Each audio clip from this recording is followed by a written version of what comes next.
Good evening and welcome. This is the May 25th, 2022 public hearing of the Land Use Commission.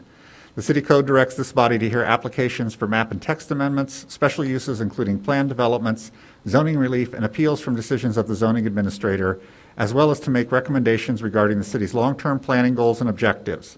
Depending on the type of matter, this commission will either make a final determination or send its recommendation to City Council. Ms. Jones, would you please call the roll?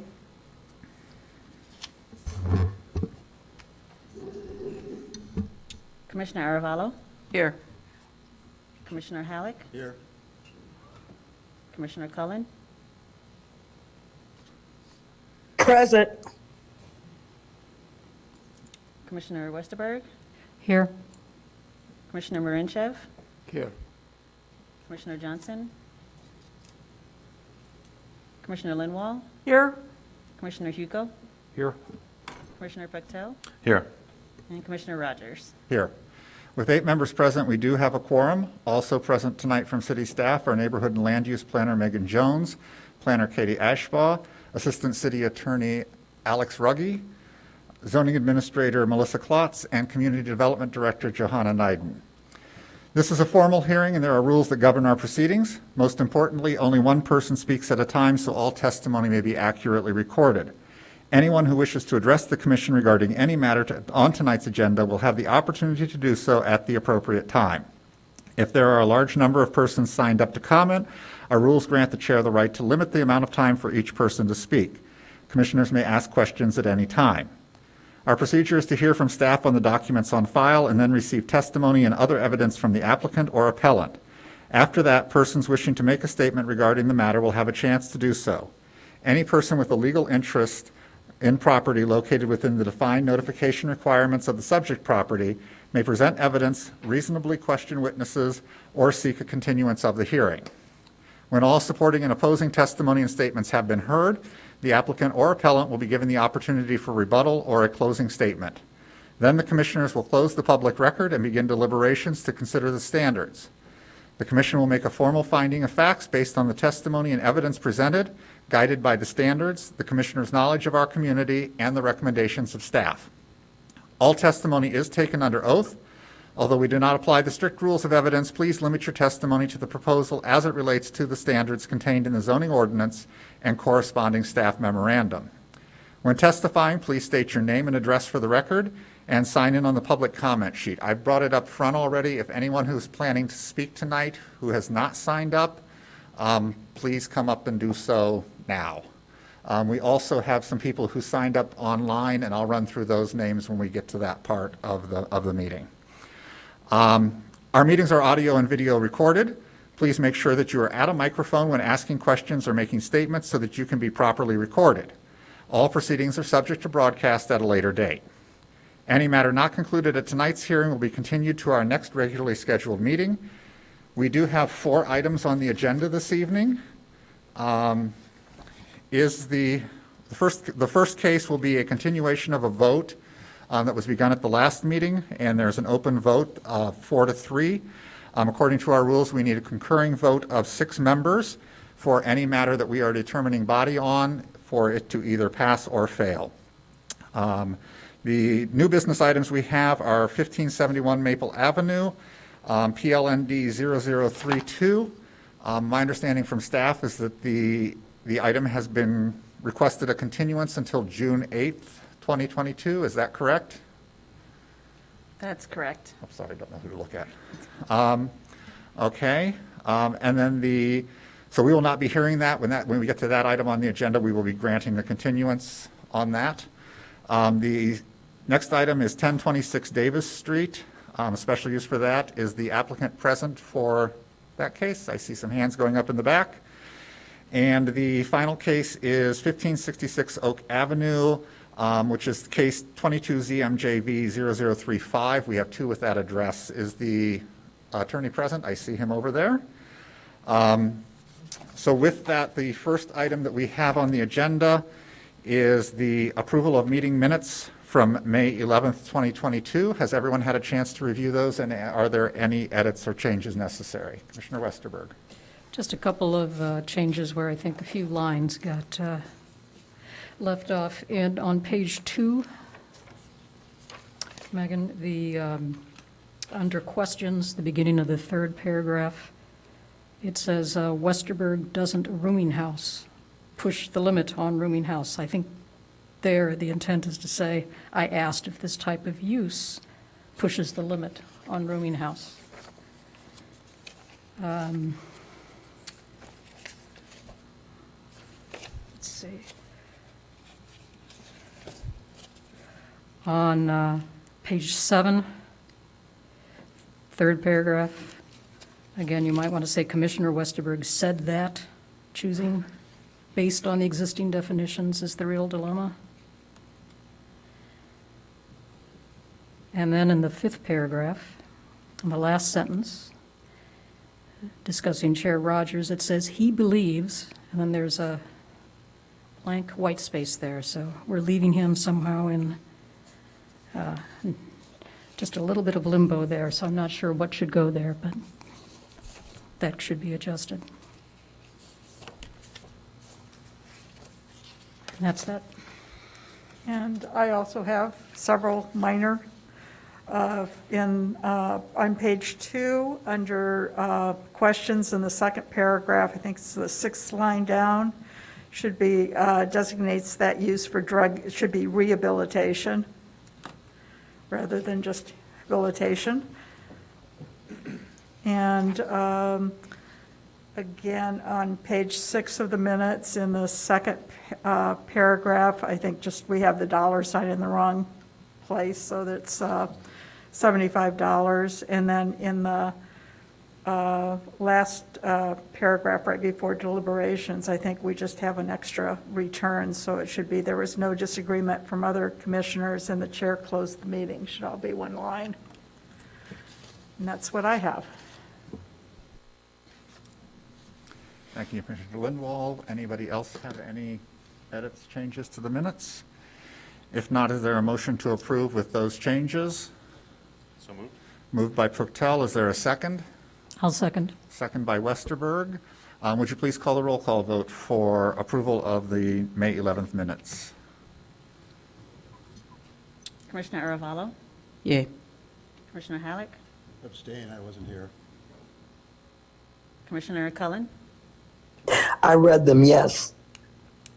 Commissioner Westerberg, Yes. Commissioner Marinchev, Yes. Commissioner Linwall, Yes. Commissioner Hugo, Yes. Commissioner Pucktall, Yes. and Chair Rogers.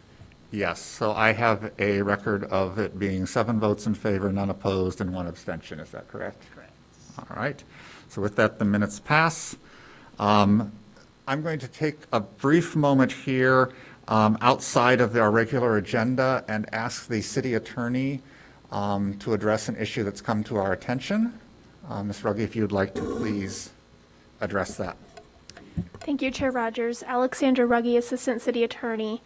It has come to the attention of my office and other staff that several members of the public have contacted the commissioners via letters to their home or in public where they are private citizens. And the City of Evanston and the Evanston Law Department would just ask that any communication given to the commissioners be done through staff. So if you have any comments for the commissioners, any information you would like to relay to them, we ask that it go to staff, to the planners, and then it will be given to the commissioners. This is done for several reasons. One, as I mentioned, they are private citizens when they are not sitting up on this dais. And 2, the city is subject to FOIA, so all communication with the public body is subject to disclosure under the law. So if the city doesn't have records of it, if it doesn't go through the city, then we're not able to keep an accurate public record. So in the future, please communicate all communications with the commissioners through staff and not at their homes, their personal homes, or when they're in public as private citizens. Thank you, Ms. Ruggie. The first item under old business is the appeal of 1566 Oak Avenue, 22 ZMJV 0031. As I mentioned, this is an open vote. We have a current vote of 4 in favor of supporting the zoning administrator's decision and 3 opposed. We have 2 members present tonight who were not at the last meeting. The procedure on this is I will ask them if they have read the minutes and/or watched the video, and then to cast their vote. So I will go first with Mr. Halleck, who's in the room. Have you had the opportunity to read the minutes and/or watch the video? And are you prepared to cast your vote? And how do you vote? I vote in favor of the zoning administrator's opinion. So that would be a yes. And the second person is joining us online. She's out of state. Ms. Cullen, are you able to hear me? Yes, I can hear you. Thank you. Have you had the opportunity to read the minutes and/or review the video? I have reviewed the minutes, yes. And are you prepared to cast a vote at this time? Yes, I vote to uphold the zoning administrator's decision. Thank you. So with those two votes in favor, the vote is now a 6-3 vote, and it meets the standard for our concurring votes of 6. And so the decision of the zoning administrator is upheld, and the appeal is denied at this time. The next item on our agenda is the major adjustment to a planned development, 1571 Maple Avenue, 22 PLND 0032. This is the item that I mentioned staff had requested a continuance on. And so at this point, I will ask if there is a motion for a continuance from a member of the commission. Question. Sure. What are the reasons for the continuance? I don't think your microphone is on, but I believe the question was, It's, I clicked the wrong thing. that's Sorry. fine. What are the reasons for the continuance? Would staff like to address that? Sure.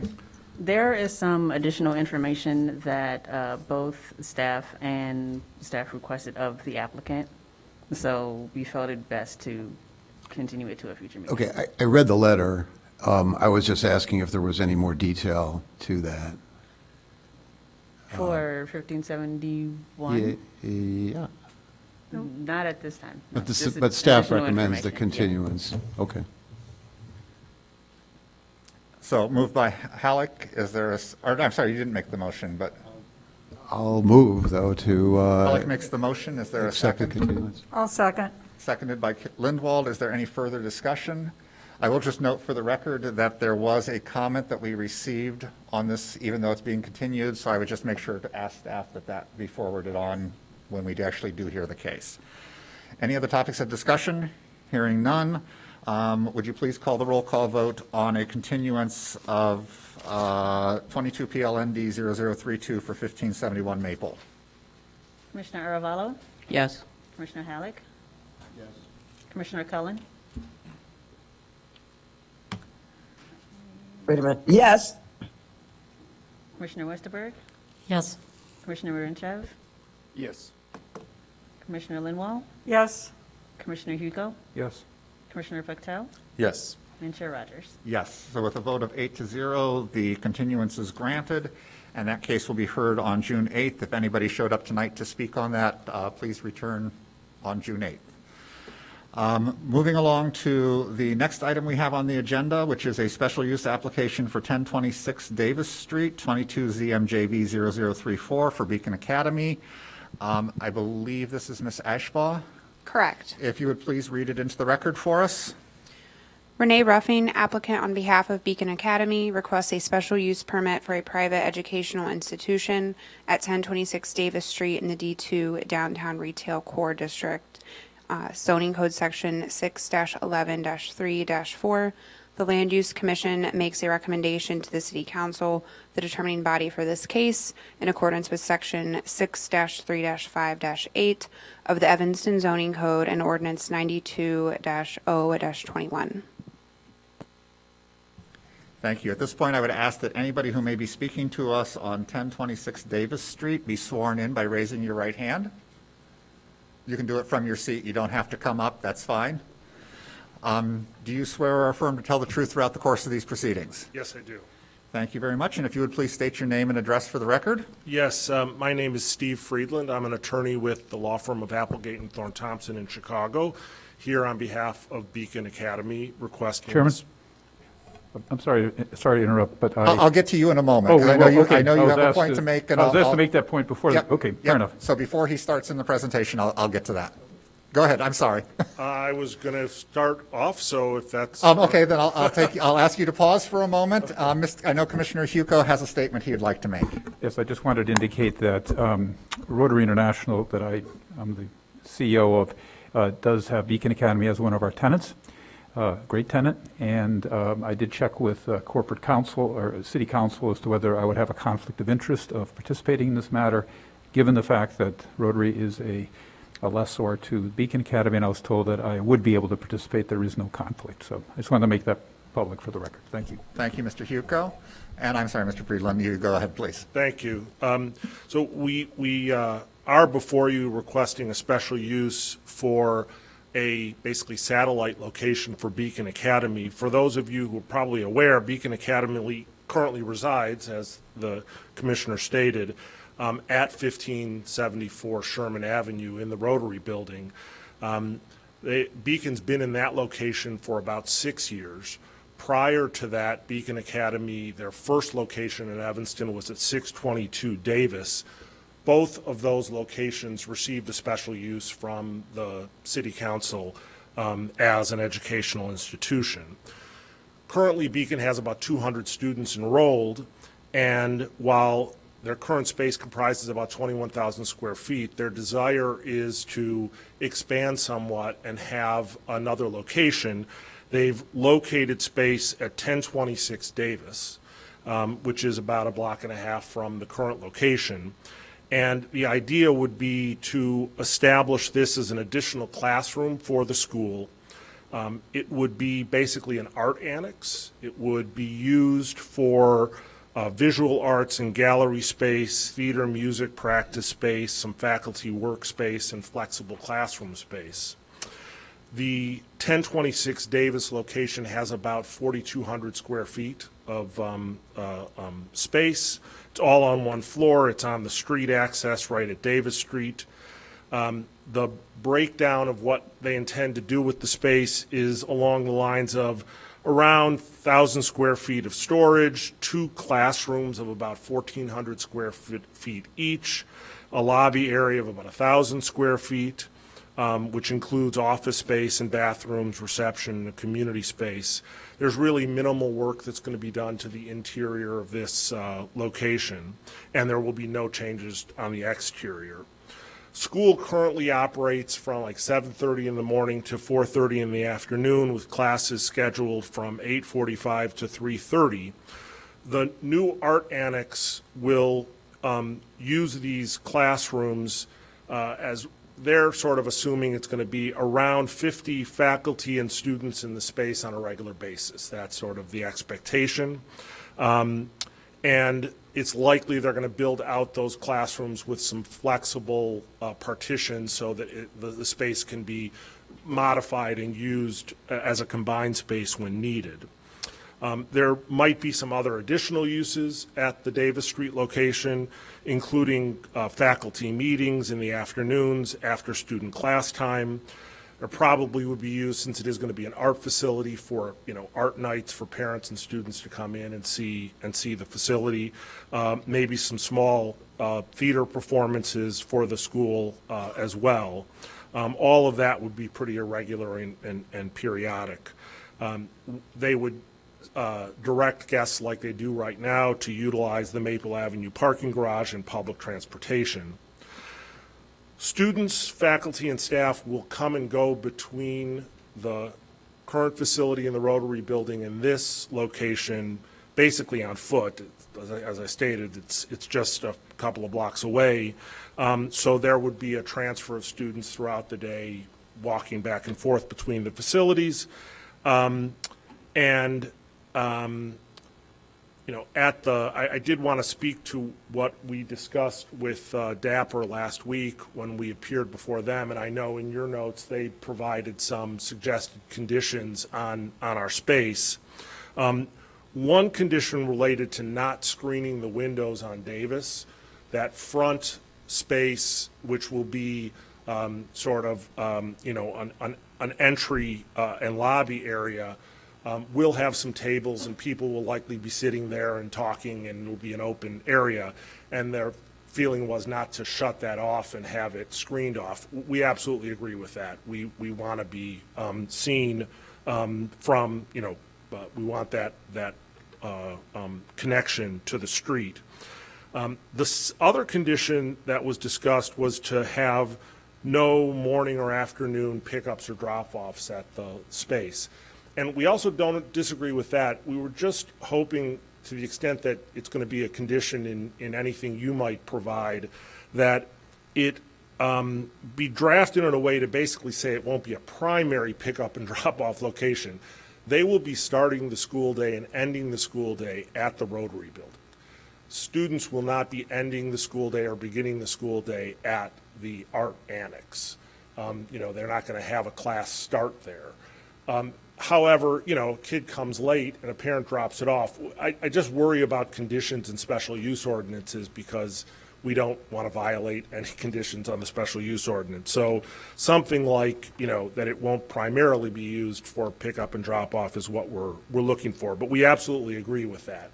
The facility on Sherman is the main facility, and this would be utilized by people who are already at that facility. As I noted, Beacon previously obtained special uses for their prior 2 locations. I think I did those hearings before your predecessor board and the city council.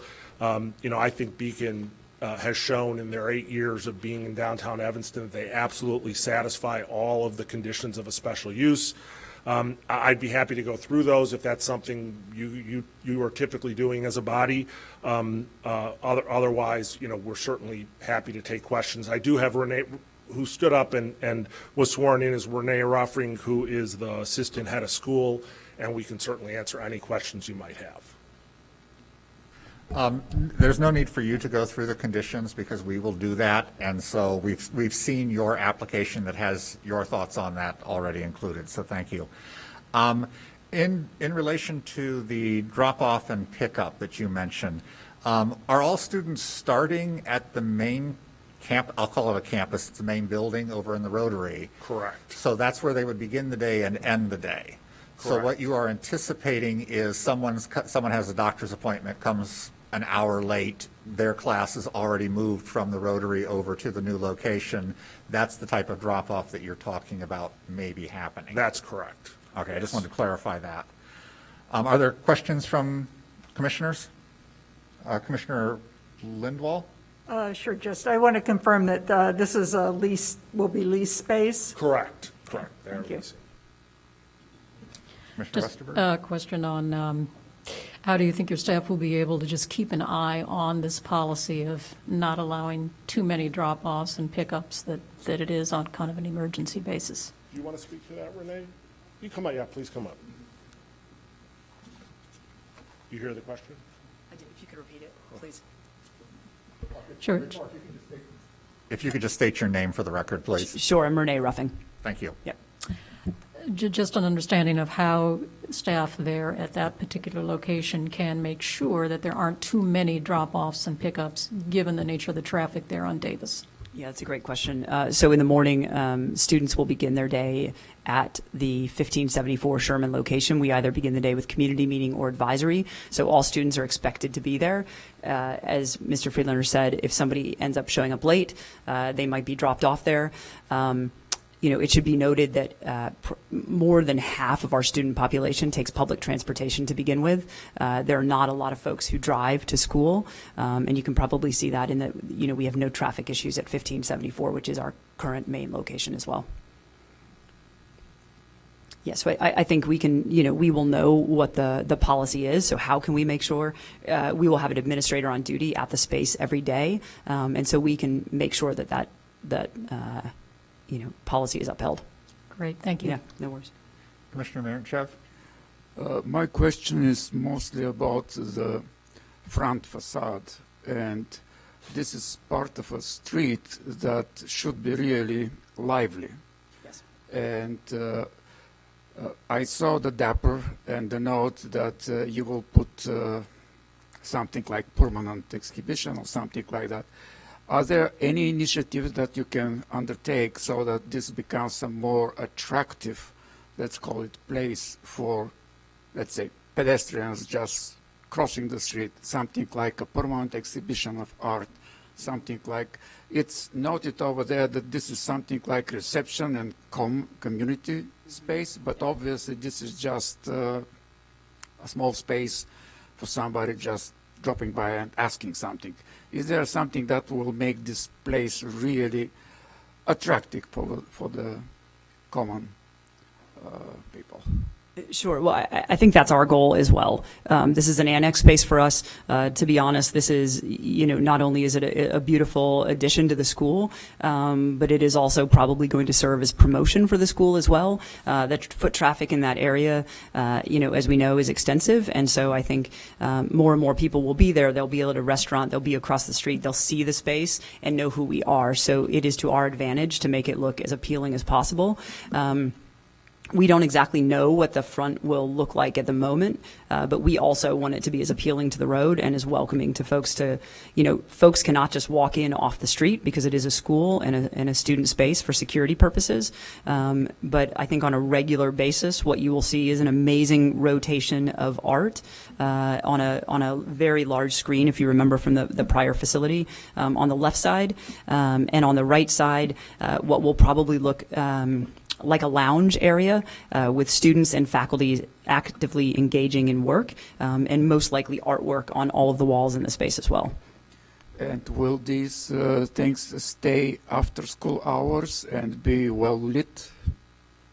That's a great question. Well, the rotating artwork will definitely stay there. I don't think that we've thought about what the lighting will look like after hours on the seating area side right now. Because this street is populated heavily late afternoon and night. It's good to have something that attracts attention, including lights. Yep, I think that's a great idea. Okay, thank you.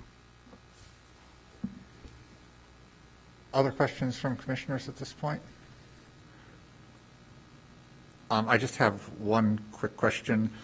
Is there plans to identify this building from the outside, and sort of what are those plans, and will there be direction to the main campus, or the main building? I keep calling it a campus, it's really a building. Yeah, I think the exact name hasn't been decided yet, but something to the effect of Beacon Academy Arts Annex, main location at 1574 Sherman Avenue. There will be definitely some sort of signage on the outside, and probably some signage on the inside that you might view from the outside as you look in. All right, thank you.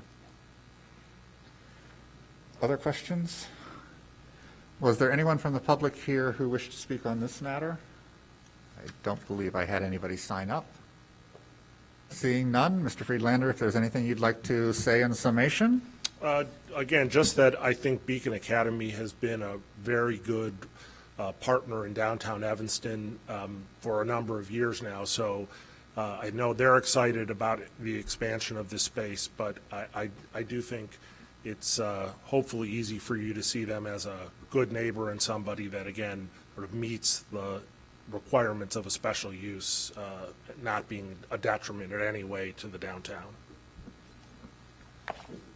Thank you. Thank you. At this point, with no more testimony, we will close the record and begin our deliberations as a commission. I will ask for just general thoughts from commissioners, if there's anything that concerns you, anything you'd like to point out.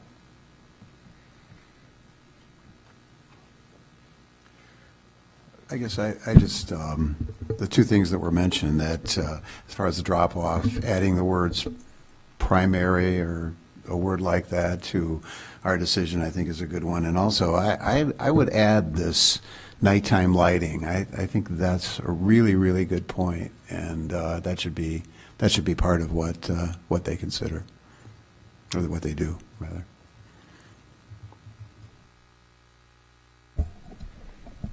Anything else from commissioners? Yes, Commissioner Westerberg?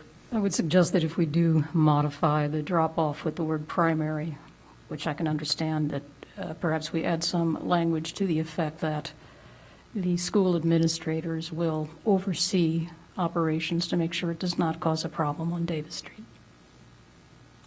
Good suggestion, thank you. With that, if there's nothing else anybody would like to comment on, there are 9 standards that we must find apply for a special use to be recommended to City Council.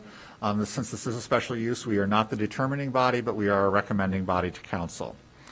The first standard is that the special use request is one of the special uses that is permitted in the zoning district in which the property lies. And this being a private educational institution is eligible in the D2 downtown retail core district, so that standard has been met. Number 2, it complies with the purposes and policies of the comprehensive general plan and the zoning ordinance. I believe this standard is also met.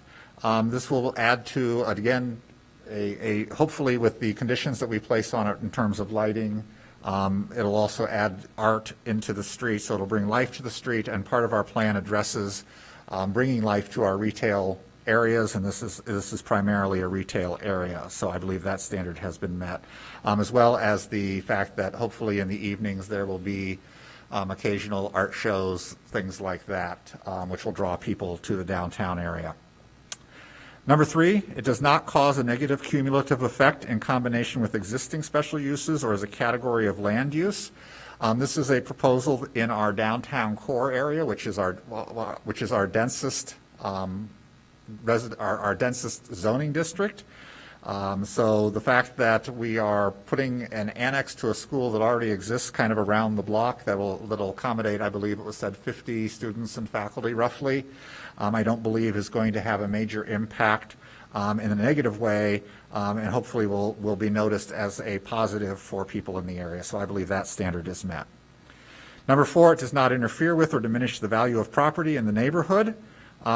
This is, again, located in our downtown area, which is heavily dense, and will hopefully bring some much-needed life into that little block. So I believe that standard is met. Number 5, it is adequately served by public facilities and services.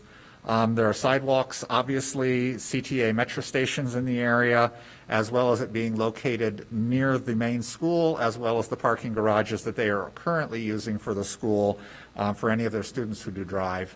So I believe that this standard is also met. Number 6, does not cause undue traffic congestion. Again, with CTA public transportation being nearby, the parking garages being nearby, the one thing that has been addressed before the board is the morning drop-offs and afternoon pickups, and putting some language in as a condition that it not be a primary drop-off pickup location, and that administration oversee that does not become a problem congesting traffic along Davis Street, which is one of our busy corridors. Number 7, it preserves significant historical and architectural resources. This building, to my knowledge, doesn't have any significance behind the architect or the history of the building. It's a more modern structure, so I don't believe this standard even applies.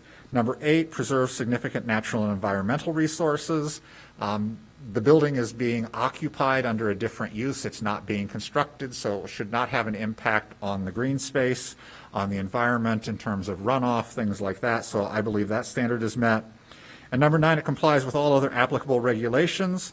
Obviously, this being an educational institution, there are certain licensures that they need from the state to operate, as well as being adherent to whatever standards are placed through health department, things like that. Beacon Academy has been an occupant of this block around the corner for a number of years. As a matter of fact, I think that they got it when I remember hearing this case when I was on ZBA a number of years ago when they were moving to this location at the Rotary Building. They've been a good neighbor. I don't believe that there's any reason to believe that they will not meet any regulations that they are required to adhere to. Is everyone in agreement with my findings of fact on this case?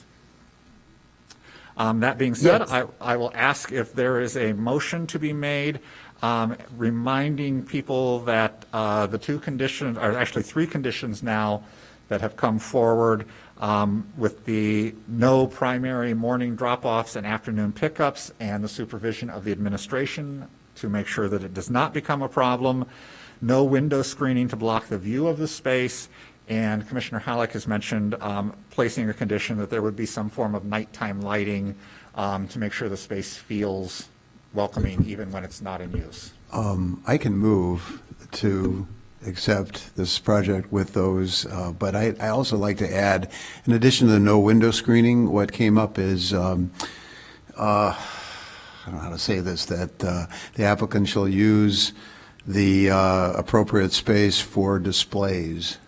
You know, so there's something to look at, not only nothing in the windows, but there's something to look at. All right. So to create some sort of a gallery space that can be viewed from the Gallery street or whatever, something like that. Yeah. All right. With those 4 conditions now, 3 of whom sort of interlock one to each other, I'll ask if there's a motion for a recommendation of approval. I'm sorry, Commissioner Halleck moves. Is there a second? I'll second. Second. Commissioner Westerberg beat you. Thank you, Commissioner Cullen, though, for trying to get in, but you're on Zoom. You're a little slow. So with that, I will ask, since Commissioner Cullen is remote, we do need to do a roll call vote, so I will ask Ms. Jones if she would call the roll, please. Okay. Commissioner Aravallo? Yes. Commissioner Halleck? Yes. Commissioner Cullen? Yes. Commissioner Westerberg? Yes. Commissioner Barenchev? Yes. Commissioner Linwall? Yes. Commissioner Hugo? Yes. Commissioner Patel? Yes. And Chair Rogers? Yes. So I count 9 votes. Is that 9 total. 9 total? Okay. 9 votes in favor, 0 against, so it'll move forward to City Council with a recommendation for approval, and good luck with your project. Thank you. The next case that we have on the agenda this evening is a second appeal on the 1566 Oak Avenue determination by the zoning administrator. This one is being brought by Mr. Scott on behalf of 1566 Oak Avenue, LLC. So I'll ask if, I believe, Ms. Klotz, you are doing this one, so I'd ask if you'd please read that into the record for us.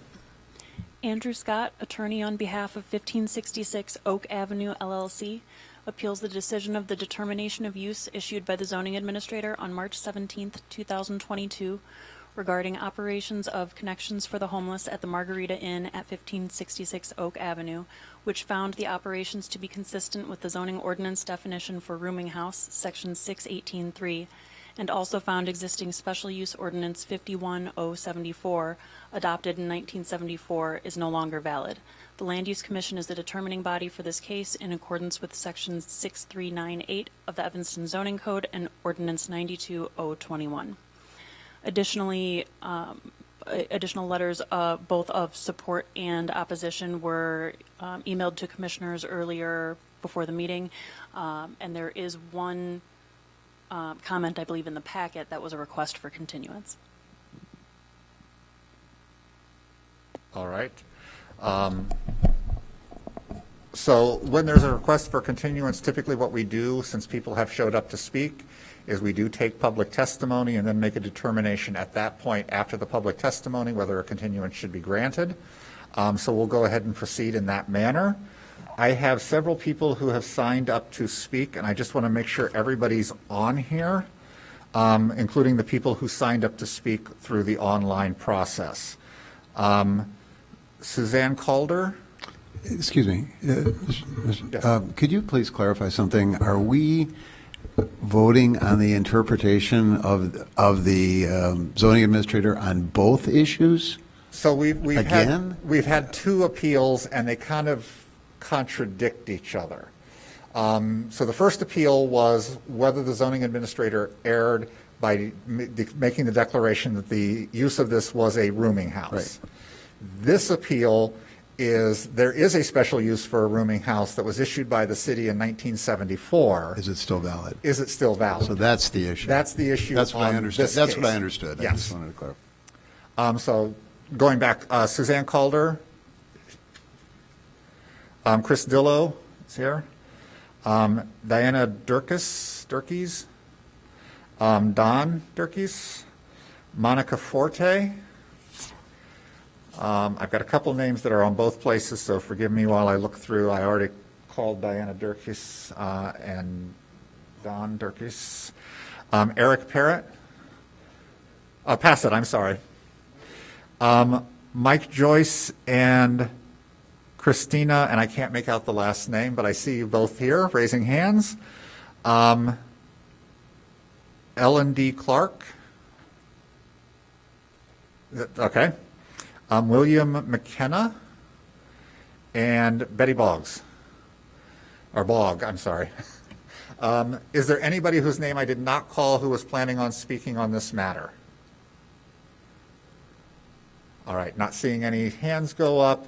I'm going to swear in everybody, so if I read your name and you intend to make a statement, if you would please raise your right hand. Do you swear or affirm to tell the truth throughout the course of these proceedings? Thank you very much. I will ask Mr. Scott, who is the appellant in this particular matter, to come up and explain where he thinks the zoning administrator made an error. And yes, we'll move on from there.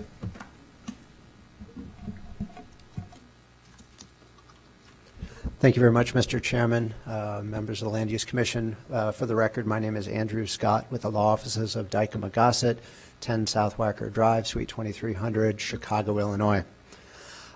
Just to reiterate, Commissioner Halleck had it exactly right. The question before you that my client is appealing, and just for clarity, my client is 1566 Oak LLC, which is the owner of the subject property. So I am representing ownership in the appeal of the zoning administrator's decision, specifically as to the question as to whether or not the rooming house special use, which was granted back in 1974, is invalid. So that's the question that's before you this evening. In your packet, you'll see that the zoning administrator predicated her decision on 3 specific points. First, that the special use is invalid because it ceased to operate for more than 2 consecutive years when it operated as a hotel. The second point were that structural changes were made to the building in either 1993 or 1994 and also in 2013 without the approval of the Planning Development Committee, so therefore a special use permit condition was violated. And then finally, the last premise for the invalidity of the special use, according to the zoning administrator, is that off-street parking was not consistently leased and is not currently leased, which is a violation of a further special use permit condition. Obviously, if we're up here appealing, it's our position that the zoning administrator was erroneous in reaching her decision. You have a voluminous packet before you that has a lot of documentation, a lot of paper, but simply the documentation, the evidence do not support the decision. And that's the reason that we are, that I'm before you this evening, is to talk through each of those items. So what I'm going to do is I'm going to go a little bit out of order from the reasons that she reached her conclusion. I'm going to first talk about the structural changes that she references. Then we're going to talk about the off-street parking, and then finally I'll turn to the consistency in terms of the use as a hotel. So specifically, as to the structural alterations, whether or not there are any, what we're really looking for here is whether or not there's any evidence of changes to the supporting members of the building or structure that are set forth in the definition of structural alterations in your zoning code. So some of those examples might be, and I'm going to paraphrase a lot of your definitions. But what we're looking for were there any alterations in terms of load-bearing walls, any of the columns in the building, beams that are holding the building up, girders, or substantial changes to the roof or to the exterior walls. That's what we're looking for when we're trying to make a determination whether or not there have been any structural alterations. So your packet that supports this appeal and materials that were provided to me in response to a FOIA request, I contend, don't include any evidence of any structural alterations. And here's what's in your packet.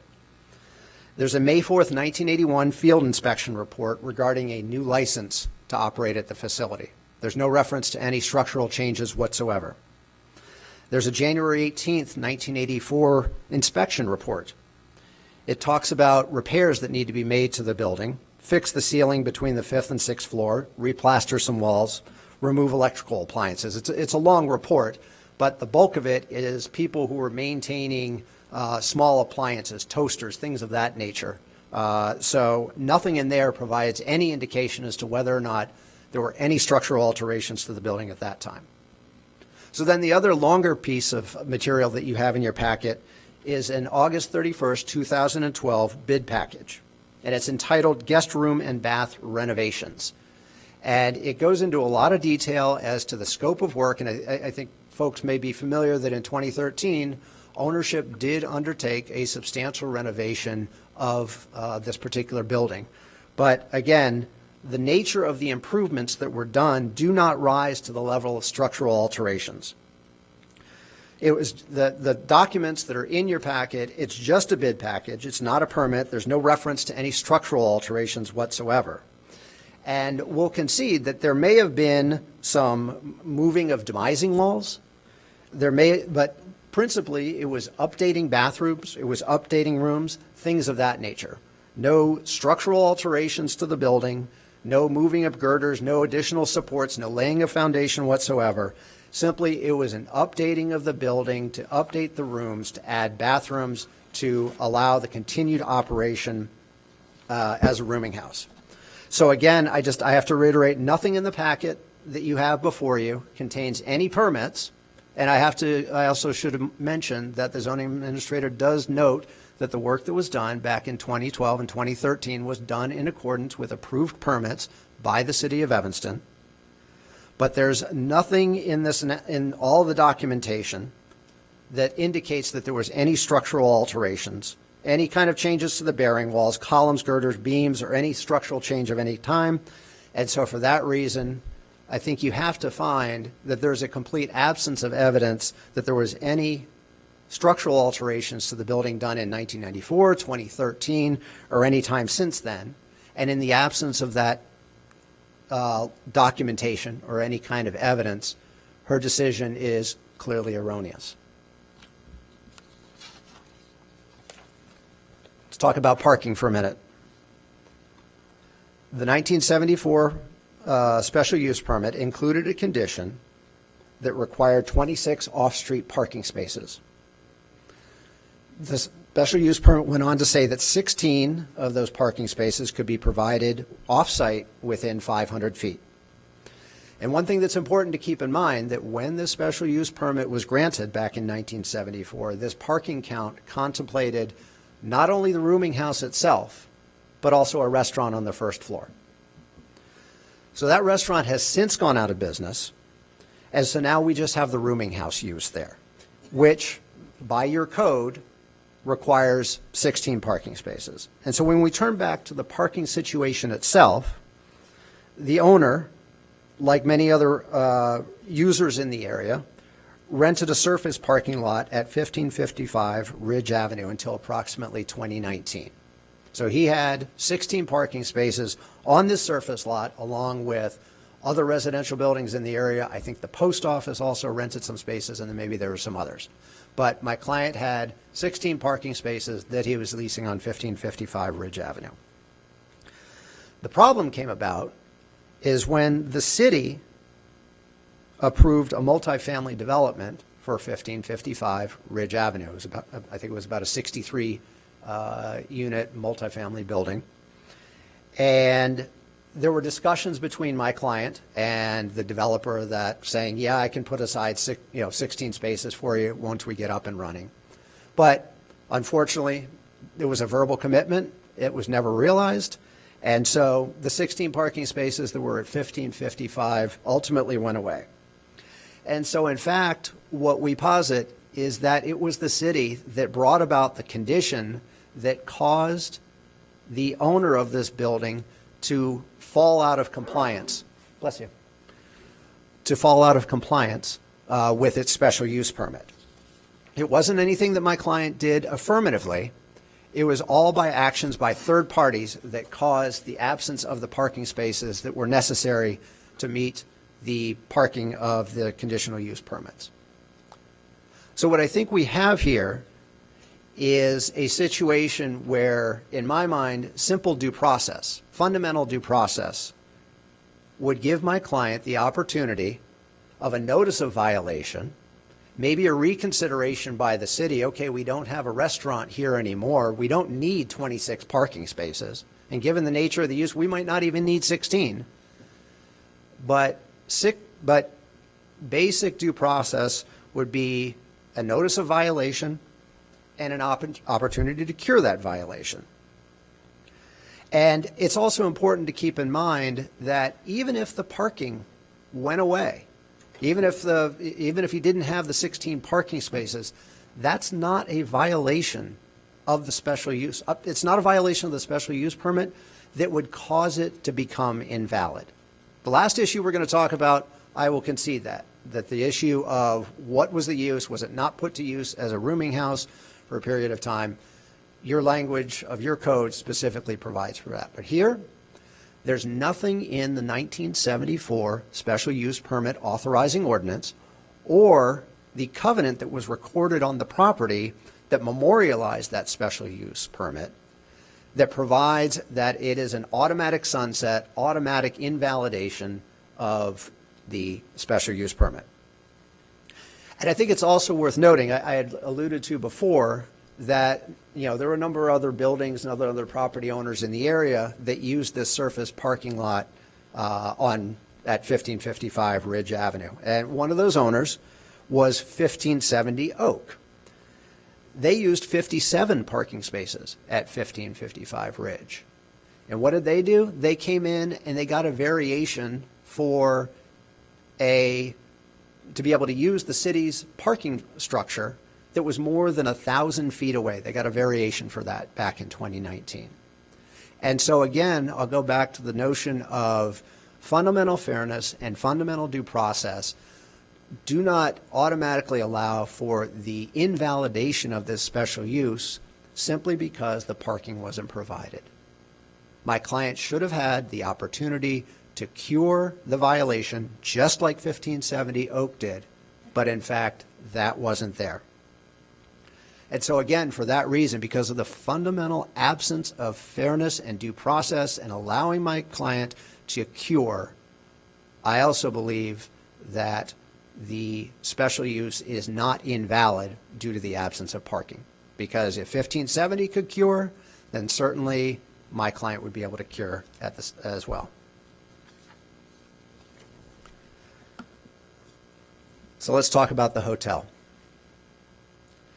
The zoning administrator decided that the special use is no longer valid because the owner did not consistently operate it as a rooming house. She determined that it operated as a hotel since at least 2013. And going back to what I had mentioned before, your code does say that a special use terminates if, for 2 consecutive years, the building becomes vacant and unoccupied, or is occupied for a use other than the special use. So I think there's no question about vacancy, lack of occupancy. That's not where we're going with this. It's whether or not it was occupied for a use other than the approved special use. And that's really the question here, is whether or not the property continued to operate as a rooming house or, as the zoning administrator has determined, it operated as a hotel. So the zoning administrator's decision contained a number of reasons as to why she thought this was a hotel. And the first reason is that payment of the hotel tax is evidence that it's a hotel.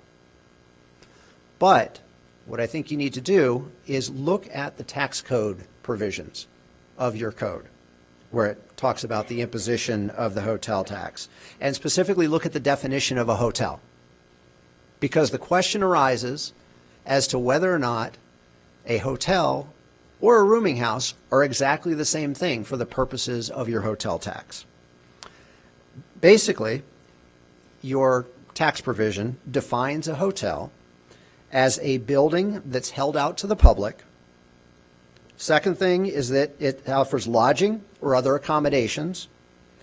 And finally, those accommodations are offered for consideration to guests. That's how the tax code defines a hotel. And then finally, there are 4 more rooms, suites, or other accommodations that are used for lodging. I want to take you to the definition of a rooming house very briefly.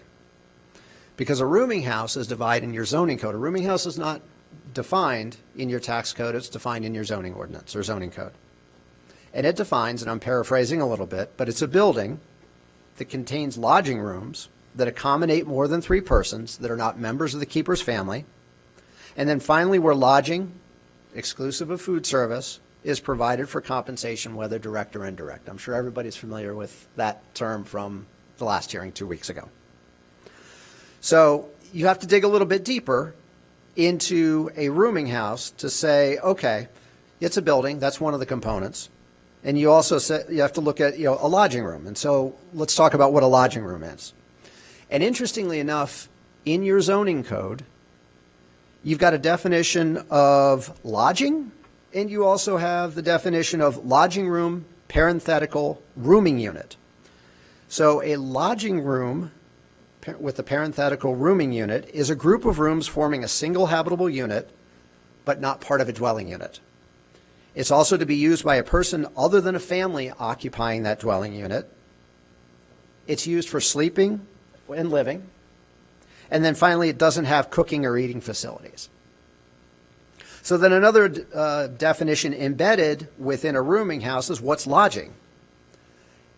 And your zoning code defines lodging as a place of business that includes hotels, motels, inns, and uses of similar nature and impact. So what I would submit, going back to the definition under the tax code of a hotel and the definition of a rooming house, is that it's virtually the same definition, that it's a building with lodging room that's held out to the public for accommodations. Now, as a matter of policy, the city may not charge its hotel tax to rooming houses. But again, if you compare these two definitions, the definition of a hotel in your tax code against the definition of a rooming house in your zoning code, they're virtually identical. And so I would grant that it is possible that the city would be well within its rights to charge the hotel tax to rooming houses, though it may not today. So I think because of this ambiguity, because of the similarity between these two definitions, I don't think you can say that payment of the hotel tax in and of itself is supportive of, or not proof of, operating the use at the property for a rooming house or for a hotel. It's not definitive. There's a lot of ambiguity that's baked into that. So let's talk about one of the other reasons that the zoning administrator said it's operated as a hotel, not as a rooming house. We turn to Google and Yelp and reviews that were provided for the facilities throughout the years. Now, interestingly enough, when you look at your packet and you look at the 2 reviews that were provided, people refer to the Margarita Inn as an inn. They call it a B&B. They call it a bed and breakfast.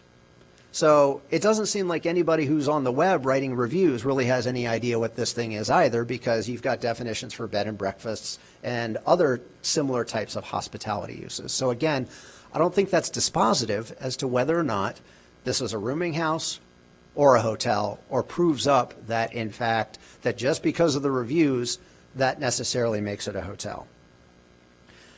One of the other reasons that the zoning administrator cites is the Ascend website. And again, your packet contains materials from Ascend's website that reference the Margarita Inn. Now, Ascend is a hospitality company, and they obviously provide accommodations to the public all over the country.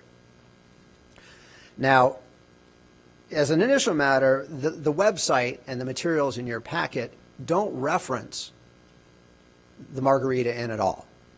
But assuming for a moment, and I'll concede that there was a contract with Ascend for a period of time, that it was, we've got Ascend as, that Ascend actually had a relationship with the Margarita Inn. But again, going back to my earlier point, Ascend is a hospitality company, and they're going to try to make their products look as good as possible. And so no offense to the ownership of the property, but when you're trying to get guests and you're trying to get people to come stay at your facility, and you're making out-of-town plans, you're going to come in for a graduation, you're going to come in for a bar mitzvah, or for a wedding, and you see the opportunity to stay at a hotel or a rooming house, where are you going to stay? I'm going to bet that most consumers are going to say, I want to stay in a hotel. So obviously, Ascend is going to try to make its advertisement, its products, as attractive and as marketable as possible. But at the same time, what's important to keep in mind is that Ascend does not define the uses in your zoning code. If they did, they could be convoluted in a number of ways. And the uses, really, they depend on what the definitions are in your zoning code. Not what Ascend calls it, but what the language is of your zoning code. We're also going to hear, or you may hear, that the owner referred to the building as a hotel for many years, so he must have been operating a hotel. But again, I'll go back to the Ascend example. Just because the owner says it's a hotel doesn't make it true. Does not make it a hotel. You have to look at the definitions within your zoning code to find out what this use is. And that's really at the heart of the issue here.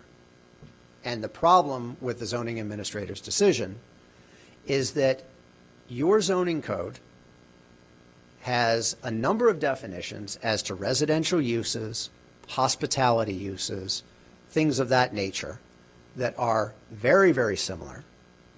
And I saw 2 weeks ago this commission have a very challenging time trying to decide what connections was. And similarly here, I think you have an equal challenge to make the determination of what is the use here given the similarities between the definitions that you have in your code today. I think it's also important to point out that in 2013, the time when the zoning administrator says that the property began operating a hotel or speculates that it operated as a hotel, that there was actually a certificate of zoning compliance issued by the city of Evanston.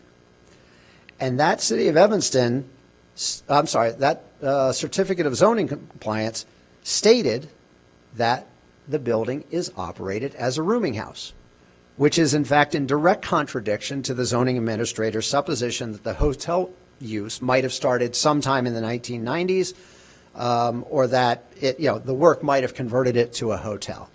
So you actually have documentation in your packet, city records, that call out this particular building as a rooming house at exactly the same time that the zoning administrator is saying that it started operating as a hotel. So I think you also need to think about, and this goes back to the vagueness of the definitions that are embedded in your code. And you look at the definition of a rooming house, and it says it's a building with lodging rooms. And then when you look up lodging rooms, there's no definition, but there's the defined term, and I referred to this before, there's lodging room, rooming units.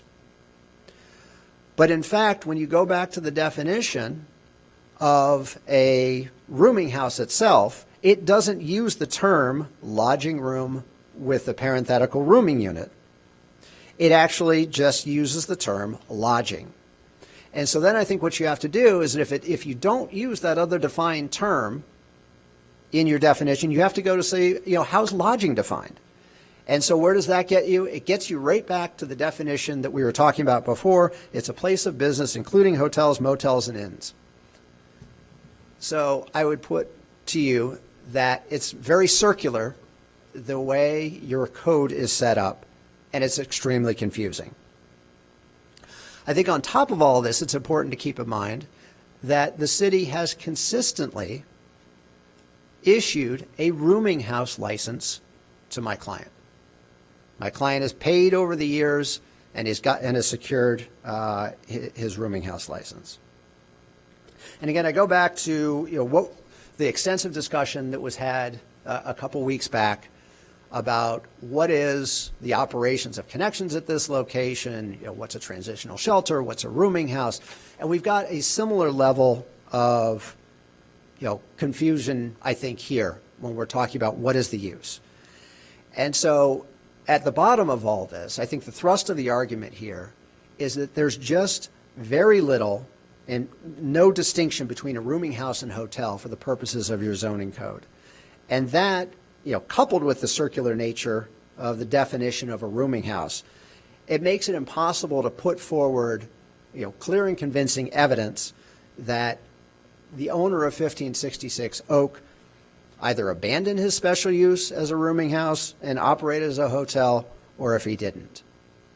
And so with that absence of evidence, I think that it is incumbent upon the commission to make the determination that the zoning administrator was erroneous in her decision to find that the special use was invalid. I'm happy to take any questions. Thank you, Mr. Scott.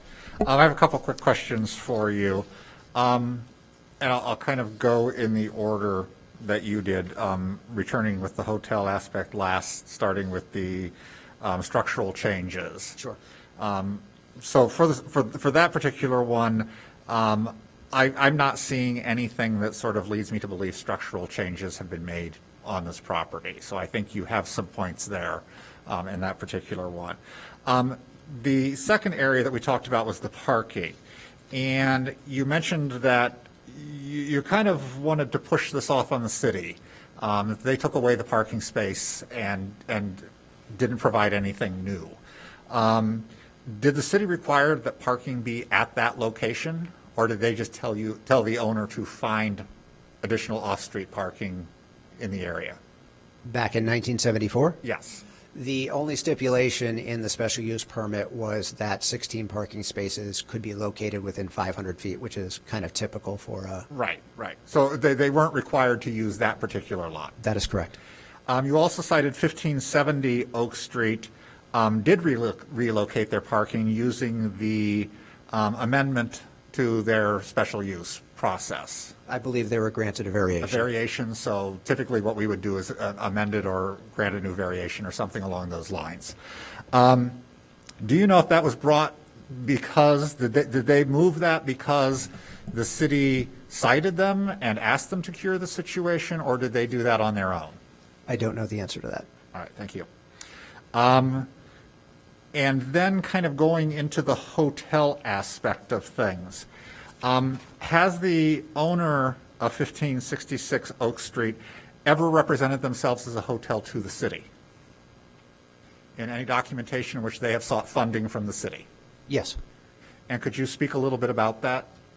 So I believe there was a period of time back in the 2013 renovations where there was going to be a hotel tax sharing agreement to help ownership close a funding gap to be able to make the necessary renovations. And so I believe that there were materials submitted to the city in support of the assistance. And there were materials that talked about the Margarita Inn, and in those materials, there's reference to a hotel. And so I go back to that just because he calls it something, and it may be erroneous at the time, it doesn't make it right. So I'll concede that there are materials that have been submitted by my client that referenced a hotel, but it could have just as easily referenced a rooming house. And I think that's where it gets a little tricky, because what people use in the vernacular and what the zoning ordinance says in particular are two different things. Correct. I mean, you mentioned the fact that people refer to it as a B&B, people refer to it as an inn, people refer to it as a hotel. These are terms that people just use kind of loosely. So that's why I wanted to raise that point. Secondly, you talked about tax definitions. Is it your contention that this board should be looking into tax definitions, or should we be looking at the zoning definitions? I think that you should look at the hotel tax definitions solely because part of the basis for the zoning administrator's decision, her evidence put forward, is that the owner paid the hotel tax. So that is prima facie evidence that it's a hotel.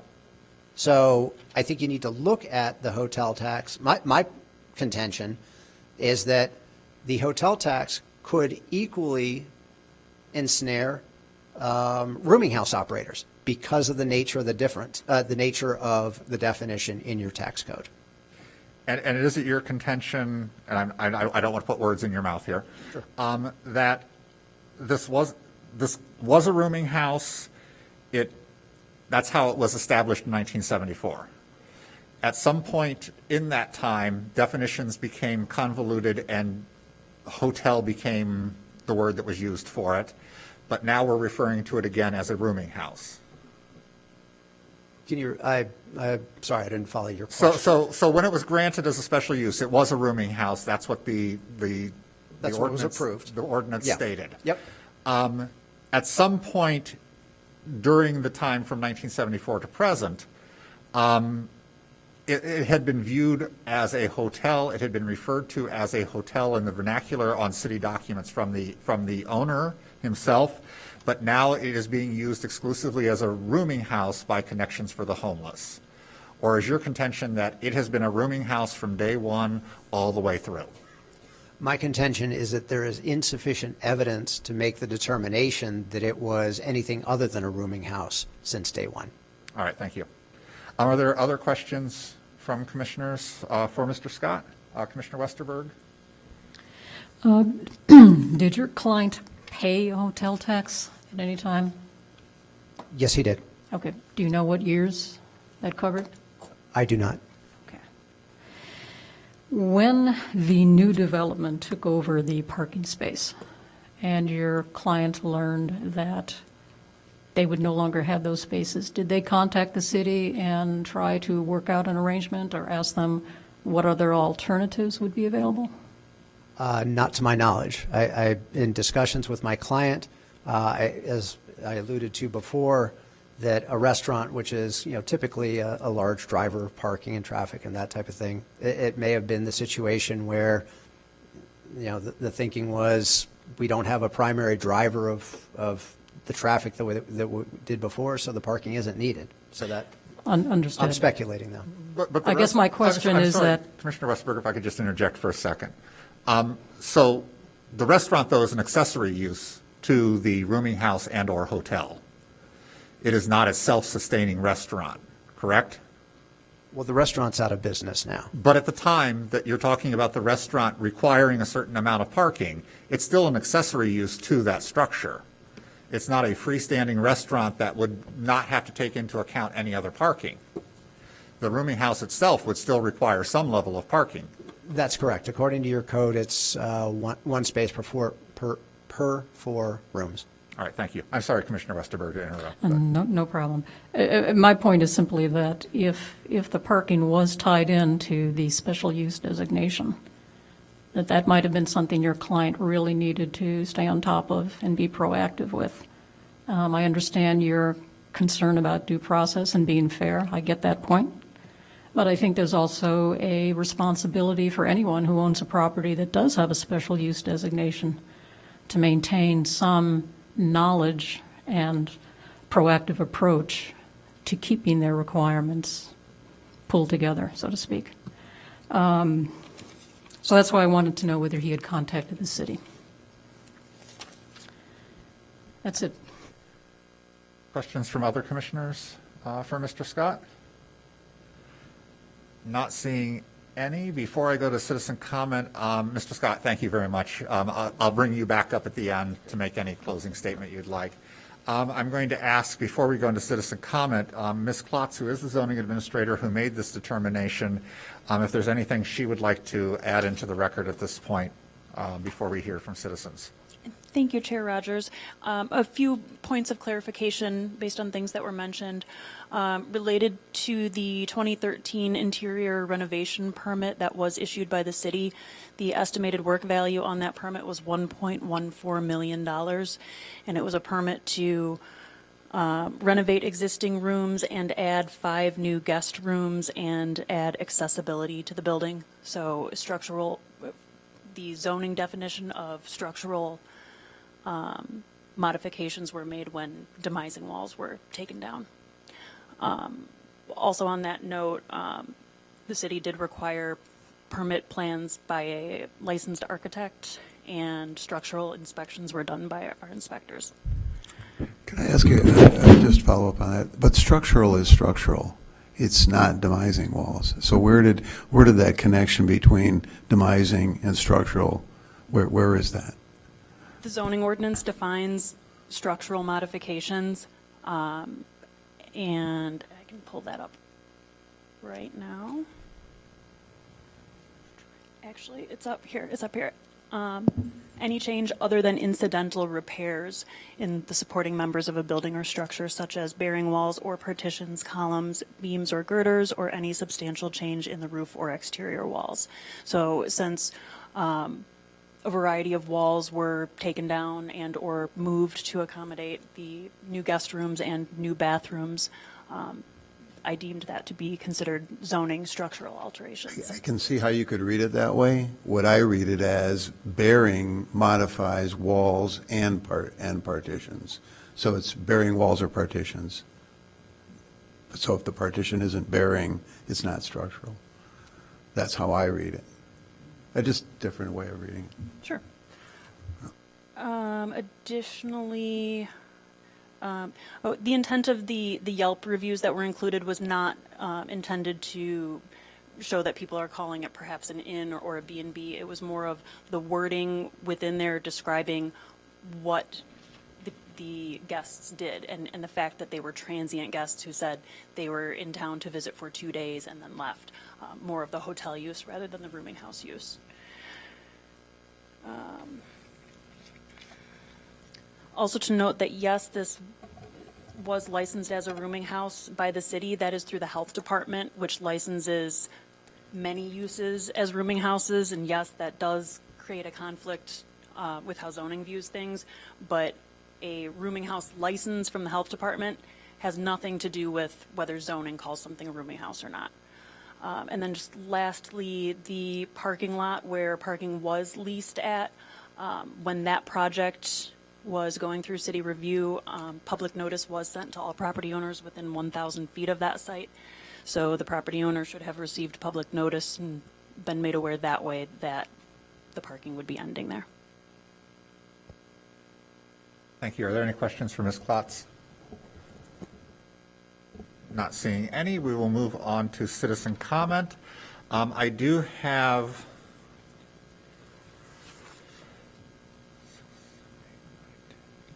I do have 12 people signed up.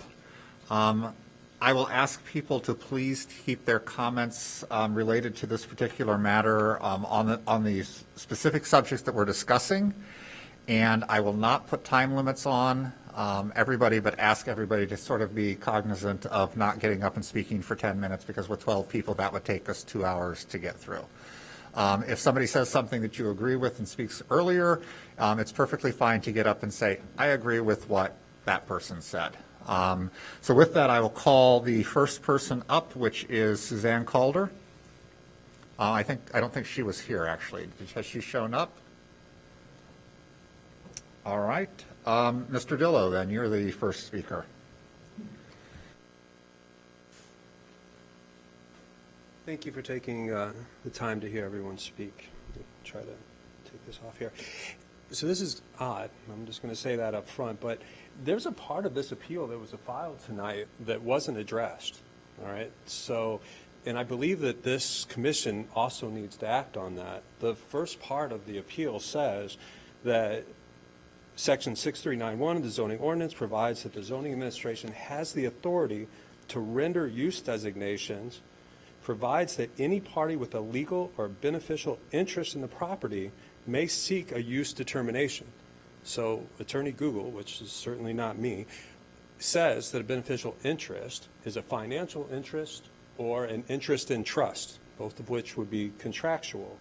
Now, it also says in the appeal that was filed that in that application, Connections for the Homeless stated that its relationship to the landowner was as a contract purchaser. So that would give them the right to put the application in. But it says right here that that statement was and continues to be inaccurate.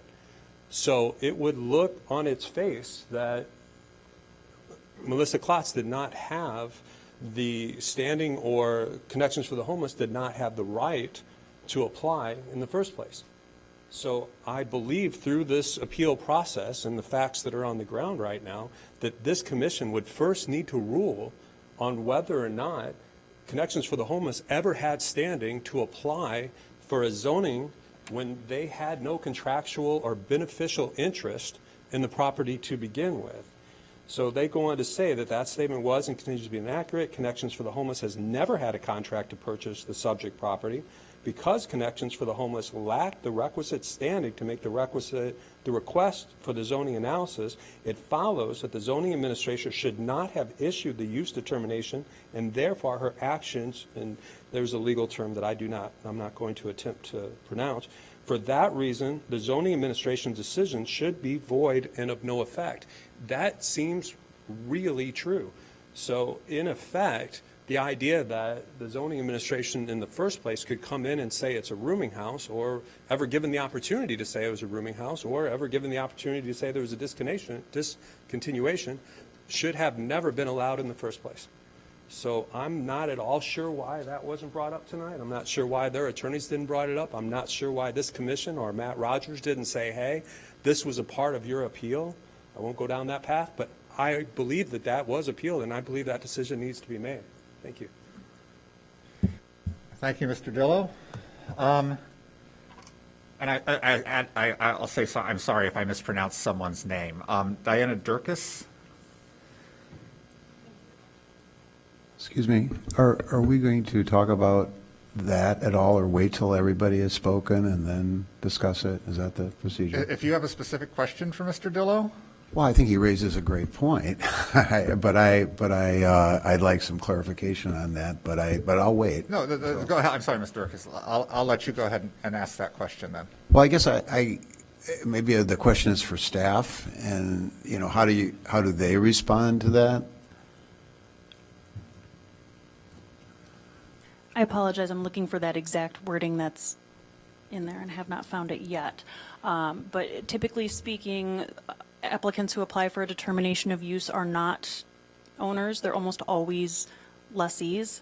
And that's why they're trying to find out if their use would be a compliant zoning use to begin with. So that is a typical So that's appropriate. standing. Okay. And I'll note that on the application itself, the relationship to the property owner from Connections for the Homeless is as contract purchaser. So that's what I would interpret them to be. And again, that's fairly regular for someone to seek a determination as a contract purchaser, because then they know whether they can do what they want to do with the property or not. Commissioner Westerberg? Just a question as to whether city attorneys would have some input on this before we get down the path of dueling legal opinions. Thank you. Alex Ruggie, Assistant City Attorney. I would agree with staff's determination as well. It is a typical situation in which a buyer or a lessee would apply for this, and it is allowed under the code.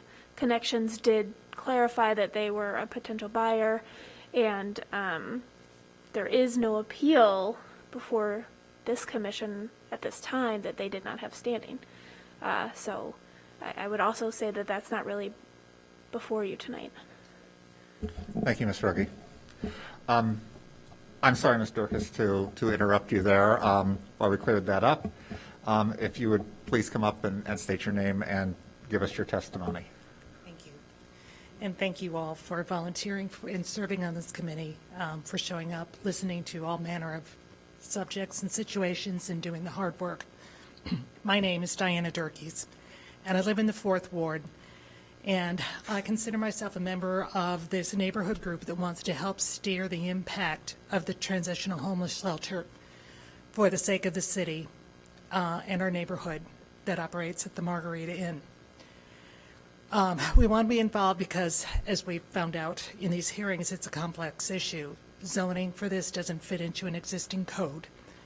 The designation as a rooming house does not fit the operations of the shelter. We who live in the neighborhood are expert voices. We've been sending testimony to the folks at City Hall for months, In a perfect world, they'd get back to us and respond, yes, we hear you, and we're saving a seat at the table for you. So far, that hasn't happened. The foremost issue about the homeless shelter is public safety and public sanitary conditions. Residents from Dempster to Davis have experienced the sights and sounds of human howling, drunk people in the park, and mentally unstable speechifying at the school bus stop. There's unsanitary conditions occurring also, public urination and defecation. A used tampon that sat for days on the parkway in front of the Margarita Inn. Human excrement on my front lawn. This indicates we need tighter zoning to frame the responsibility for public safety and sanitary conditions resulting from the Margarita Inn. There's also a general mistrust in the neighborhood of what Connections because of its communication tactics. For every issue we bring up, they deflect and whipping up sentiment that we are racist and anti-homeless. We are not.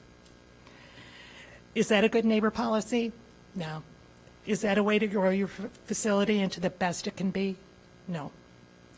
Right now, all we have in communications is Ms. Boggs' promise that at some starting point in the future, Connections will be a good neighbor. Why wait? 2 more questions. Does Connections know that residents are taking advantage of them when they provide a place to use drugs and alcohol? Have Connections and its board of directors thought about how that can ripple out to nearby schools, parks, and playgrounds? On its website, Connections writes that it wants to be the agency in the northern suburbs leading the effort to deliver essential services to people who are homeless. I've guessed that that means they want to house the homeless from Skokie, Wilmette, Waukegan, and other municipalities at the Margarita Inn.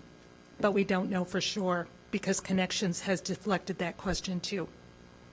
They're also not being honest about housing residents who have drug and alcohol addiction problems and acute mental health issues. We've seen them in the neighborhood often. And that's why I'm here tonight, that's where my colleagues are here tonight, to demonstrate the need for a zoning code that sets rules and restrictions. A code to protect the residents of the Margarita Inn as well as the neighborhood. A code that can help Connections set and enforce shelter rules and turn away those who violate it. Thank you. Thank you, Ms. Durkees. Don Durkees is next.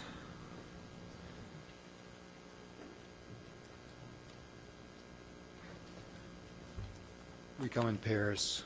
I noticed that with a couple groups tonight. Okay. Thank you again for listening to us. This is a tough issue. It's one that's very important to all the stakeholders, neighbors chief among them.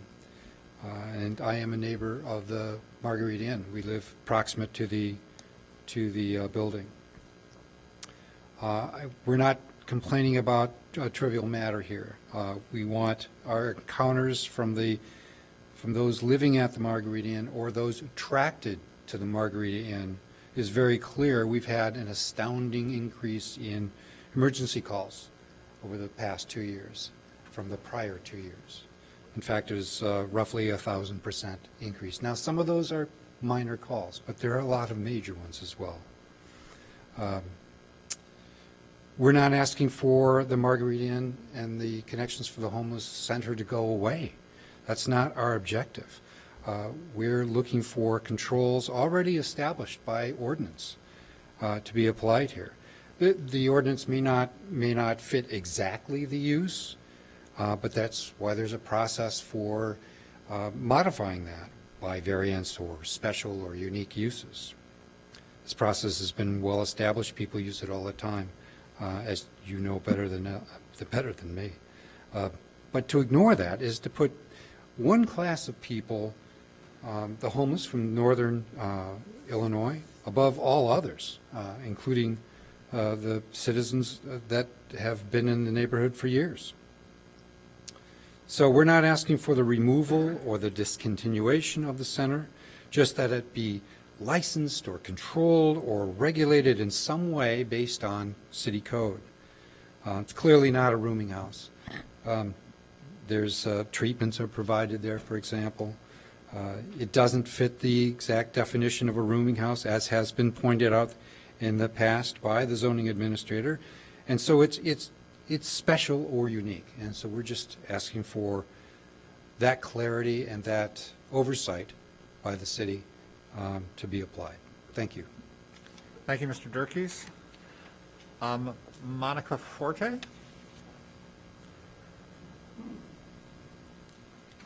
Good evening. Thank you. I am an attorney, Monica Forte. I am with the firm Forte and Associates in Chicago. I represent John Cleve and Chris Dillo.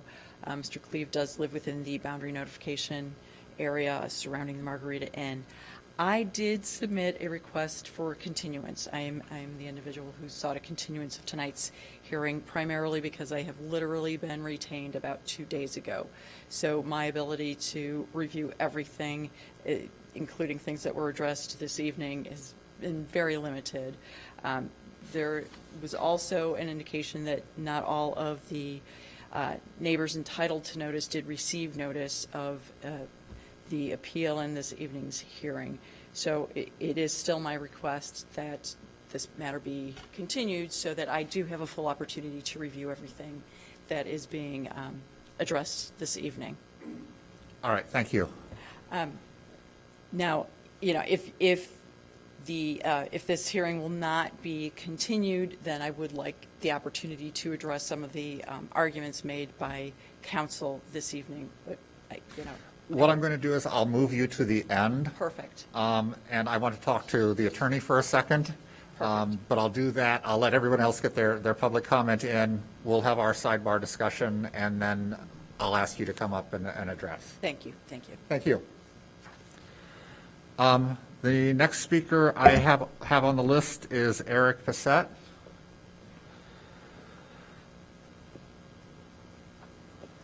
Well, I'm Eric Passett. I'm the owner of North Shore Apartments and Condos, and I'm also a resident of 1400 Block of Oak, so I'm about a block and a half from there. But I also am involved in the building literally right next door to the Margarita Inn. You know, I'm a rental agent and involved in it. We've had, so I get to see when people try to renew their leases, why they're leaving, what's happened, what's going on. We've had several tenants say they are not renewing their lease because of problems with the Margarita Inn. It's a fact. I'm not making it up. We have other people who've seen our building, come and view the apartment with us. Later on, they say, you know, basically they don't want to live there because we hear there's a homeless shop live next door. It's basically a blight for the whole block. Now, if you ask me, I'm not asking for them to stay. If they would have been good neighbors, it'd be a whole different story.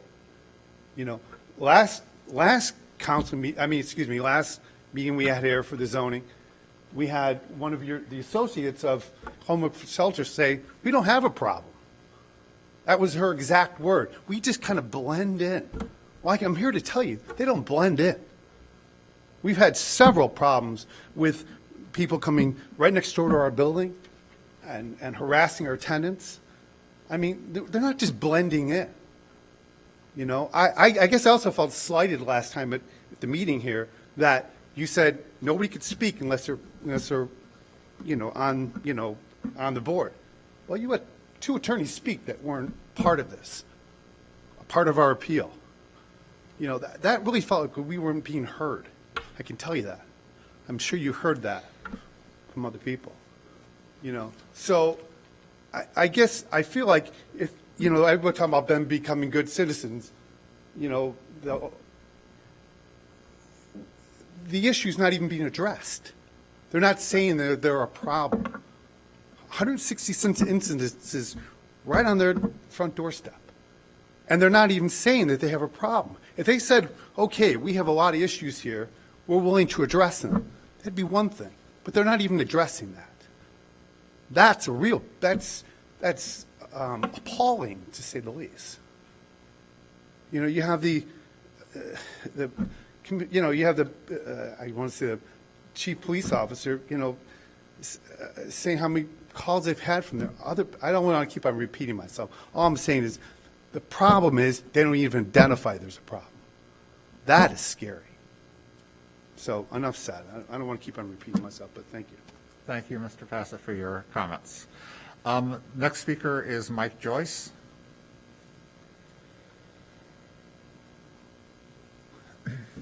Mike Joyce, I live 1101 Grove Street, 2 doors down from Margarita Inn. I spoke last time primarily about nuisances that happened last year.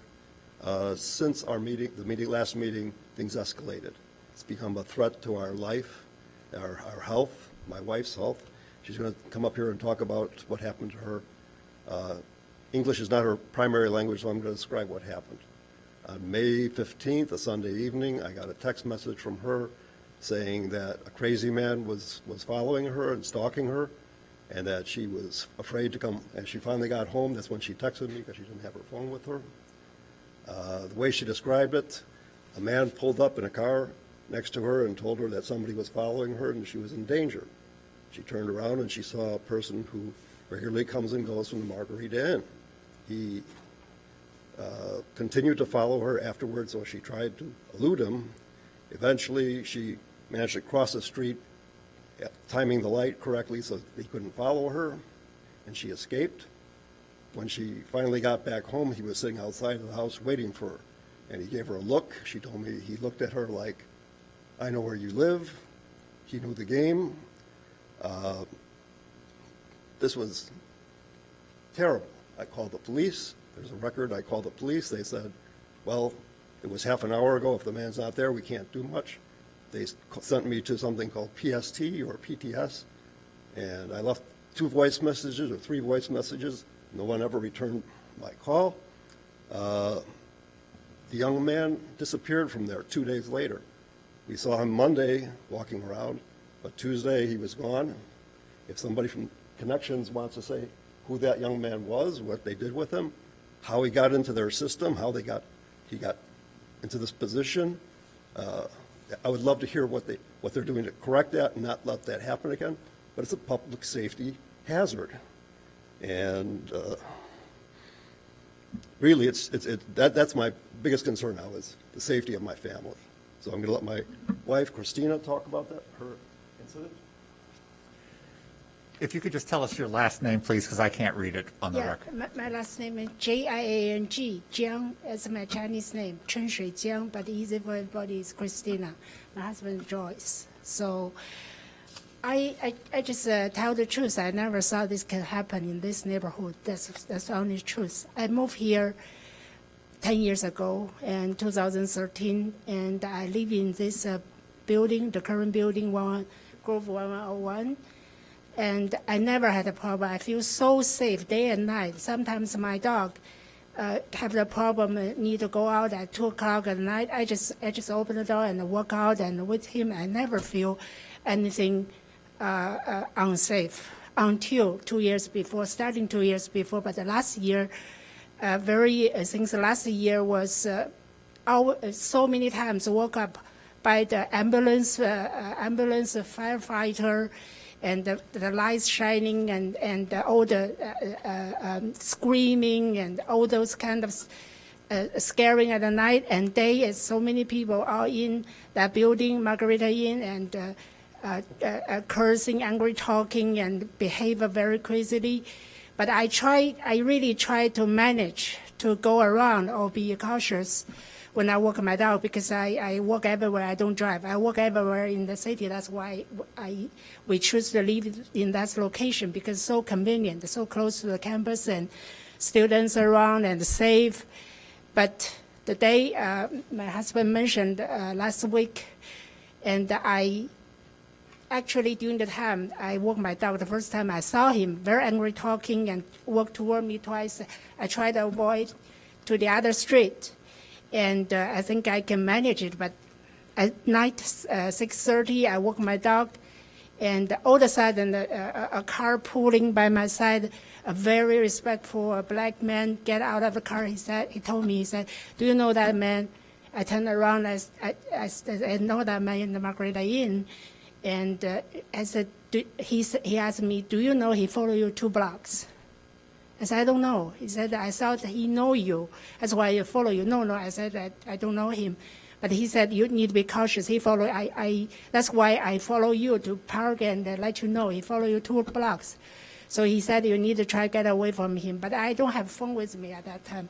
So I pulled my dog and tried to go to the alley and cross the fence and go the other way, try to get him away from my tail. And I walked several blocks, half an hour, and I thought, then I lost him on my back.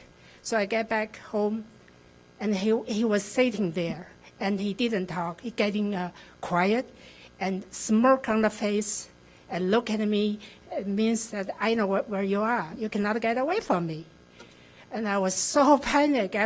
I should not, because I'm already this age, but I still can't help but shaving and drag my dog into the building. And I couldn't even put my kids into the keyhole.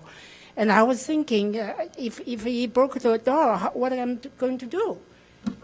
And my husband put these things online, and somebody I heard that reply that said, I didn't deal with it properly because I should be calm, I should talk to him, calm him down, I should go to the neighborhood, some other place, some other homes to get the support, whatever, should not be panic.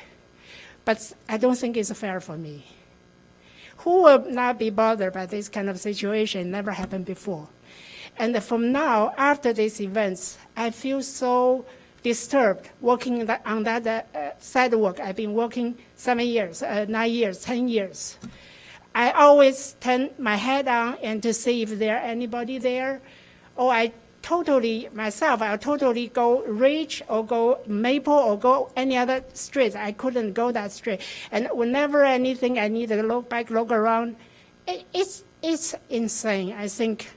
In this downtown area, so close to the campus, so close to the downtown restaurant, the old business, and the young people live around. So many students in my building, they have young students, girls, and in the neighborhood next building, so many girls, young professionals, young families live around. How can this happen and cannot be addressed, cannot be managed? I just couldn't believe it. That's my true feeling. I don't think if somebody get killed, you cannot blame that the people who get killed didn't wear the protection to prove the bullet. Wow. That's my point. Thank you, everyone. Thank you, Ms. Jiang. My next speaker is L. Clark.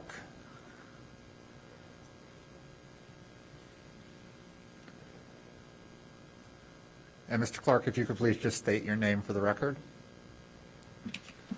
Good evening. My name is Lewis, Lewis, middle initial D, Clarke. I reside with my wife at 1585 Ridge Avenue, which is a co-op building which has approximately 80 units. They're not rented, they're owned, it's a co-op. And everybody knows what co-op is. In the beginning, I think what I want to say is I kind of agree with the gentleman over here. I kind of feel for him because we don't rent. So we would have more difficulty moving than a year-by-year rental tenant. But if landlords, and most of the buildings in that area that the landlords have are very well kept up, if they're moving out because of the situation, I don't think it's a good thing for the neighborhood. I don't think it's a good thing for the city. I understand the problem with homeless. I understand the problem that you can't just ignore it and it'll go away. It won't. But I also understand that this solution to the problem should be a reasonable one. And I have some questions about what has been presented here. No matter whether the ultimate decision here is whether this zoning should be continued as a variation or whether the zoning should be a rooming house, it still doesn't address a number of problems. The basic fact here is that this is a homeless shelter. I haven't heard anything from the people that are operating this or propose to operate this that there are any protections built in for either the residents in the area or the people that reside there. In the first place, is there going to be staffing there? Is there going to be staffing 24 hours a day? Is the building going to be open to tenants 24 hours a day? Or are there going to be reasonable hours where there's no access to the building after 11, 12 o'clock at night until 7 or 8 o'clock in the morning?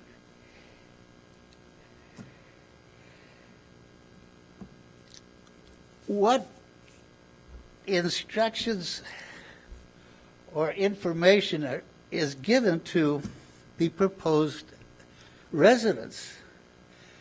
Are there any rules of etiquette?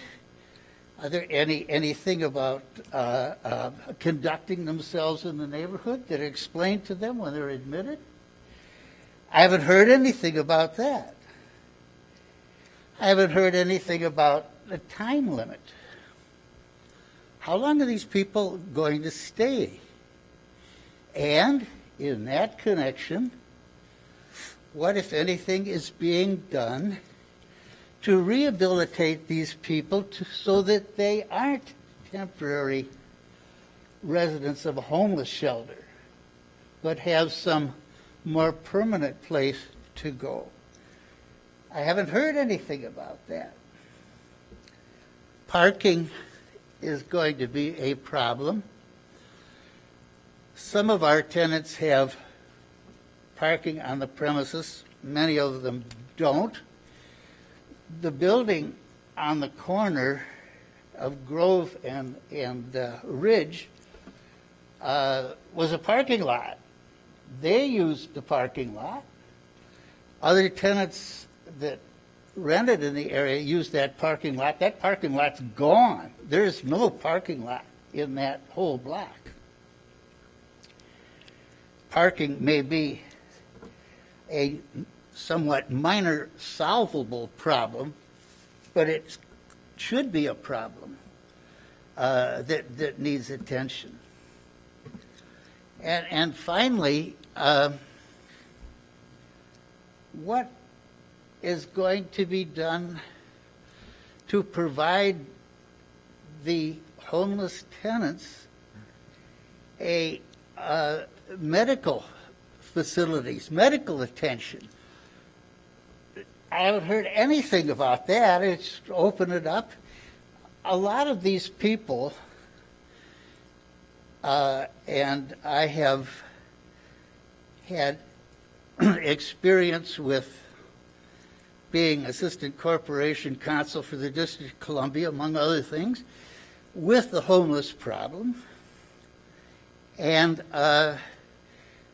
you can't just take somebody in and house them and say, okay, fine, you got to eat. Okay, well, I heard something about, well, there's going to be microwave or a hot plate or something.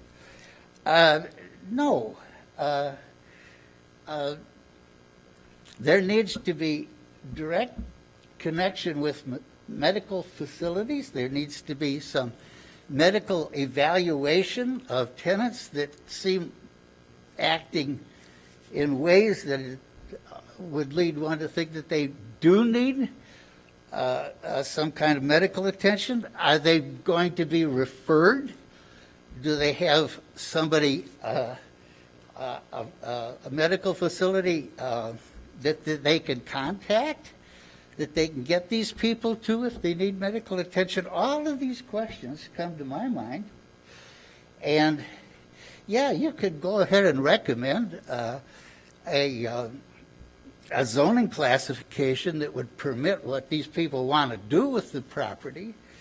But I think you can also put in conditions that address these problems, because this is a situation where a number of conditions need to be attached if there's going to be some resolution and consistent with what the applicants want. Thank you. Thank you, Mr. Clark. Mrs. Clark, if you can state your name, please, for the record. My name is Deborah Woolner Clark. I am, along with my husband, a resident at 1585 Ridge in that co-op building that he just explained. I'm going to take it from a different angle than what my husband was saying, so that's why I asked if I could speak a little, just briefly. And I also agree with Chairman Rogers that what I'd like to do is just speak to some of the things that have been addressed this evening by other people before me.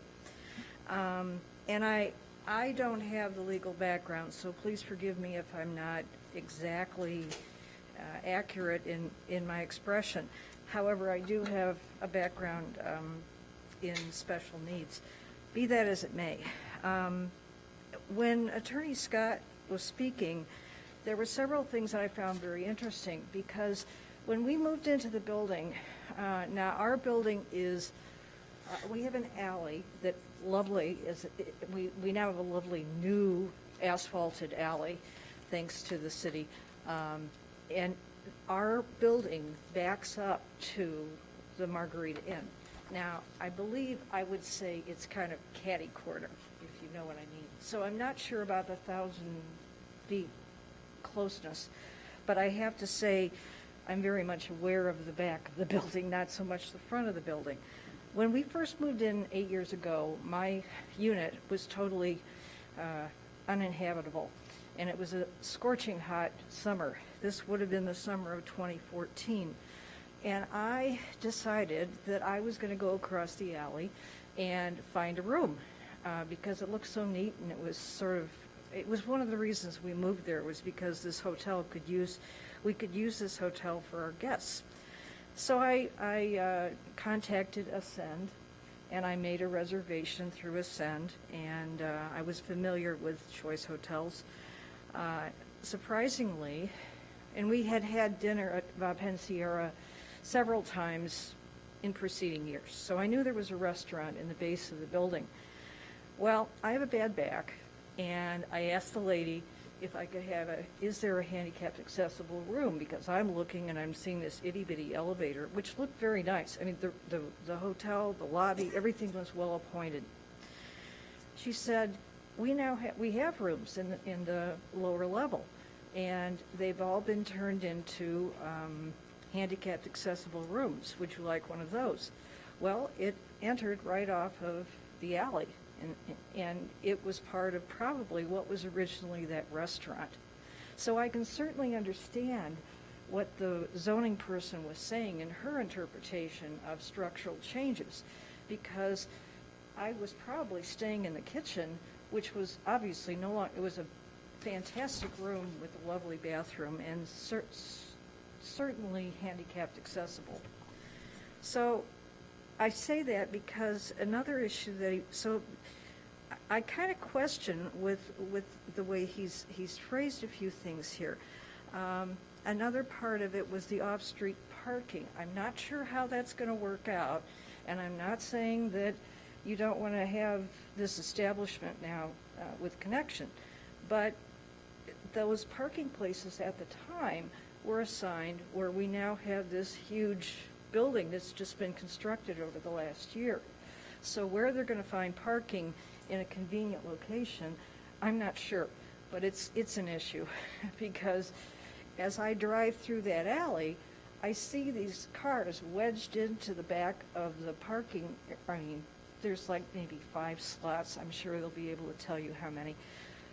They're using every bit of their allocated area, but obviously when it was Va Pensiera and the Margarita Inn, they had quite a few other spaces in that lot that now is not available. So it's, I guess my exception with Attorney Scott's information is it's not quite clear. And so it makes me question what else might they be avoiding, or what are they not addressing? Now, I know that a zoning committee doesn't deal with health and all the other regulations that my husband was speaking about, but it does make me question how they're addressing these things. I do agree with the fact that that renovation bid packet probably covered some, that $1 million probably did cover some of the things I saw in the hotel. I do agree with, I'm going to say Mrs. Durkis, specifically in the idea of screaming and being, in hearing things that I wasn't, yes, I live in the city now, I realize that. But in our building, I'd have to take a look at the percentage of the number of people over 65. Inadvertently, people are yelling and screaming and asking for admittance into our building. Well, it makes me think, where are they coming from? We never had this before. And maybe it's not there, but there have been issues with that. And inadvertently, they actually let someone into our building who then was walking around, and that had to be addressed. I thank you very much for this time. I know this is a hard decision and a hard situation because it does have so many angles. I would like to work with the city in this regard, and I hope we can come to some sort of closure. Thank you. Thank you, Mrs. Clark. My next speaker is William McKenna.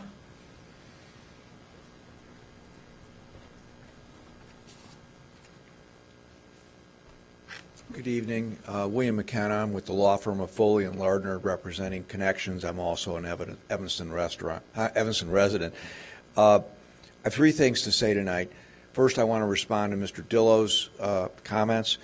And in that regard, the zoning code, section 5-3-9-3, which is the code provision entitled Parties Entitled to Seek an Interpretation from the zoning administrator. It says applications for interpretations may be filed by any person having a legal or equitable interest in property that gives rise to the need for an interpretation. So Connections since 2020 has been a party to a written agreement with ownership. That written agreement has been amended 2 times, and that agreement entitles Connections in return for specified payments to utilize rooms at the Marguerite Inn. I think that's, and legal counsel for the city can confirm that, but that's certainly a sufficient legal or equitable interest in the property to have sought the zoning interpretation here. Point 2, we agree with Mr. Scott's arguments. We're not going to repeat them. Point 3, at the last hearing, I was asked, would the Margarita file a special use application and do it before this hearing? We're ready to file. We have all the papers. We're prepared to file the special use application. The only thing that's holding us up is ownership has asked us to hold off. It's a signature from ownership is required, or the permission of ownership is required for the special use while they pursue this appeal and while they negotiate with Connections for an actual contract for the sale of the property. So those are my 3 comments. Thank you. Thank you, Mr. McKenna. My final speaker before I get back to Ms. Forte is Betty Bogg. You're not going to speak? All right, thank you. So at this point, Ms. Forte, if you would like to come up and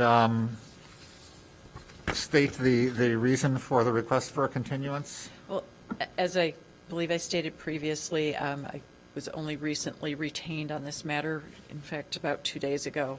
I would like an opportunity, particularly with respect to some of the documents that were referenced or items that were referenced by Mr. Scott, this bid package for the 2013 major renovation at the property. I have not seen that. I do think that there may be other documentation that would support the administrator's determination with respect to the structural changes at the property, but I have not had an opportunity to pursue those in support of that determination.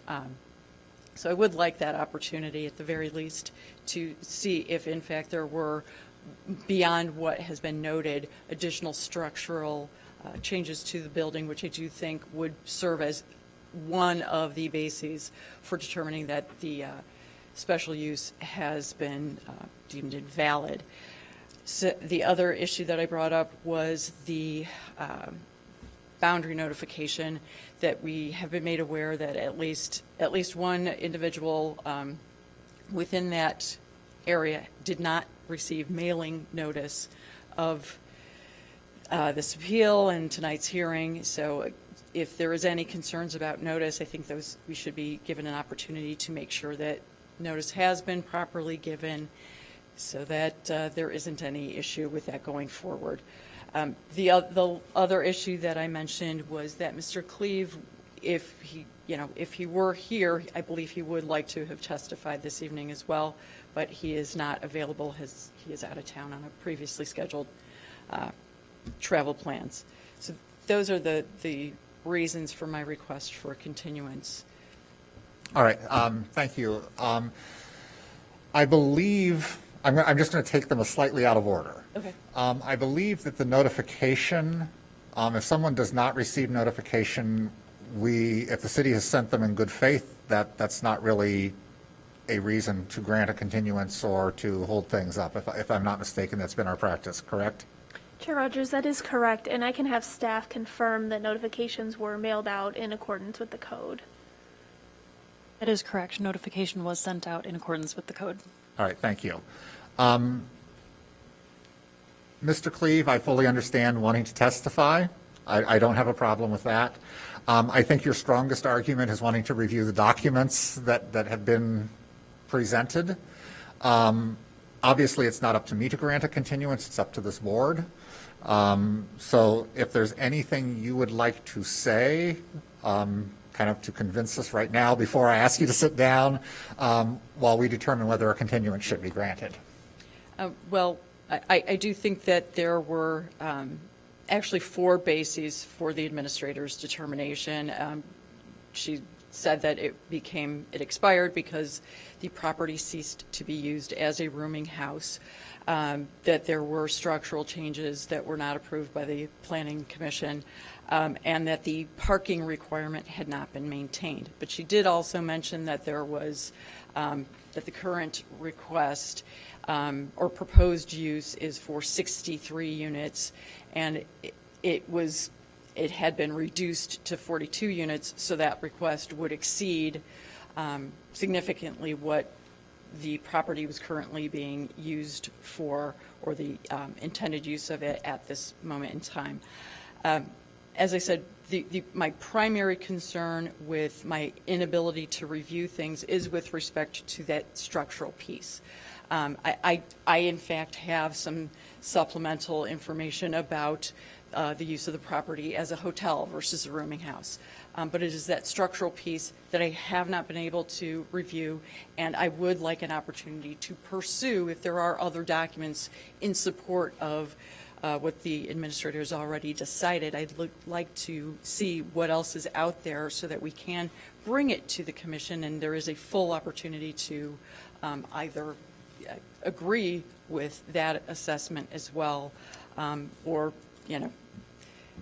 perhaps the commission disagrees, but I would like to see if there is other supporting information. All right, and I'm not saying a continuance is granted, but would our next scheduled meeting is for June 8th. What does our agenda look like for that night?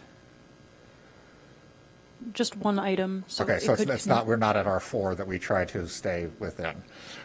Would June 8th provide you with enough time, because we do have to continue to a date specific? Yeah. Right. Chair Rogers, I will not be at the June 8th meeting. Okay.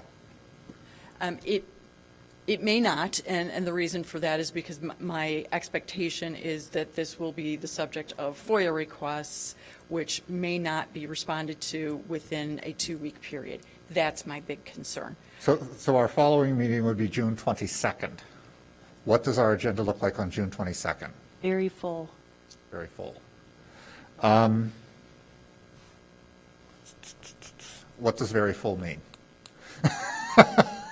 A plan development and a multi-parcel map amendment that are unrelated to each other. Okay, We anticipate significant public comment. all right. So if we granted a continuance to the 22nd, which is a busy night, I understand, we could grant the continuance. How could we, normally we grant the continuance for a special rebuttal of a certain type of information or something like that. This seems to be a little more open-ended than that, because it's not one specific thing that you're seeking at this time. It's not like you're saying, well, their parking arrangement doesn't work or something like that. I mean, this could be a very open-ended discovery for you. Possibly. Right. I hate to keep kicking this down the road further, because then we get into our next meeting would be July 13th. One option is to continue it to June 8th, and if the member requesting the continuance does not have all information that she wants by that point, it could be continued again. But hopefully all information could be provided by then so that we could get back to this. Okay. I'm fine doing it that way if you're comfortable doing that. Right, I can certainly make a And yeoman's effort. I would ask, who is our current, is the clerk our current FOIA officer? The FOIAs will come to me. I'll fill them as fast as possible. Okay, that's who I was trying to get to. Who did I need to ask to move quickly on this? Okay. So with all of that discussion, realizing that Commissioner Lindwall will not be here on the 8th, but not necessarily wanting to have to continue this on into July if possible, is there a motion to grant a continuance? Can I speak to the request for continuance for just a moment? Because it is my appeal before the commission. Yes.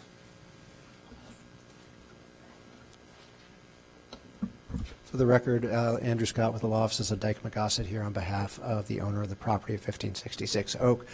Mr. Chairman, the appellants, Mr. Cleve and Mr. Dillow, filed their appeal almost 30 days ago. They had plenty of time to retain counsel. And it's not until 2 days ago that they decided that it was time to retain counsel. Now, my client has, I mean, you're talking about dates out in June and July. My client at this point almost is up in the air as to the ability to use his property. So the longer that this continues, I'm aware of that, yes. then it's an extreme unfairness. And the fact that they decided not to hire counsel until 2 days before this hearing, and in fact, I had the opportunity to review the entire packet over the last 2 days. And so I would object to any kind of continuance being granted. They had plenty of time to get legal counsel. And I honestly don't think that the FOIA is going to reveal any more information than was provided to me or that was in your packet today, because I did the exact same FOIA for all the documentation in support of the zoning administrator's decision 2 weeks ago. Thank you. Thank you. Again, a continuance has been requested, and it is our policy to, if someone requests a continuance because they want to rebut certain information or seek a certain piece of information to contradict or buttress their argument against something that was presented to us tonight, I will ask if there is a motion to continue this until June 8th. From anyone. I'll make, excuse me, I'll make the motion at least to continue it to June 8th. Understanding that the neighbors are not exactly like an organization that can always pull in legal help when needed, but I would definitely not want it to continue beyond June 8th. So my motion is to approve the request for a continuance. Is there a second? Second. It's been moved by Westerberg and seconded by Aravello. Arvalo. Is there any discussion? Hearing none. I want to say something. As a structural engineer, I've reviewed all the documents, and if the main argument for the continuance is looking for more structural members, it's in my opinion that that's not going to be found. So I don't think that's a very strong argument, and I wouldn't support the continuance based on that. Thank you. Any other discussion? Commissioner Halleck? I agree. I think of the three arguments, the structural is the clearest to me. And I think if there were structural modifications, it would be in the document somewhere, because that's very, very significant. Thank you. Any other comments? If not, there is a motion to grant a continuance until June 8th, 2022 on the agenda, or I'm sorry, on the floor for 1566 Oak Avenue, 22 ZMJV 0035. Ms. Jones, would you please call the roll? Commissioner Arvalo? Yay. Commissioner Halleck? Commissioner Cullen? Yes. Commissioner Westerberg? Yes. Commissioner Marinchev? No. Commissioner Linwall? No. Commissioner Hugo? No. Commissioner Puctel? No. And Chair Rogers? Yes. I think if I count correctly, that is 5 nays and 4 yeas. Correct. So with that, the continuance is not granted. So we will continue on with this hearing tonight as is. So I will give you an opportunity now if you'd like to speak to any of those particular issues you'd like to address that were raised. Sure. I guess with respect to this standing argument, that it was made in the owner's appeal. So I'm assuming that's being abandoned by the owner. It was the owner's appeal that raised the standing issue. I don't think that anyone else raised it other than to demonstrate that that was presented as a basis for nullifying, I would say, the determination of the administrator. We do agree with the zoning administrator's determination that the 1974 special use is no longer valid and has expired. In keeping with Section 6-3-11, Section B, the reviewing body should give all proper deference to the spirit and intent embodied in the language of the ordinance and to the reasonable interpretations of that language by those charged with the administration of this ordinance. Here, we're asking that the Commission should give proper deference to the administrator's determination regarding the invalidity of the 1974 special use. The first basis was that the Margarita Inn has not been operated as a rooming house for years. As I said, I do have some supplemental information that I would like to provide to the Commission. I have a copy for Council as well, if I may. Yes, please.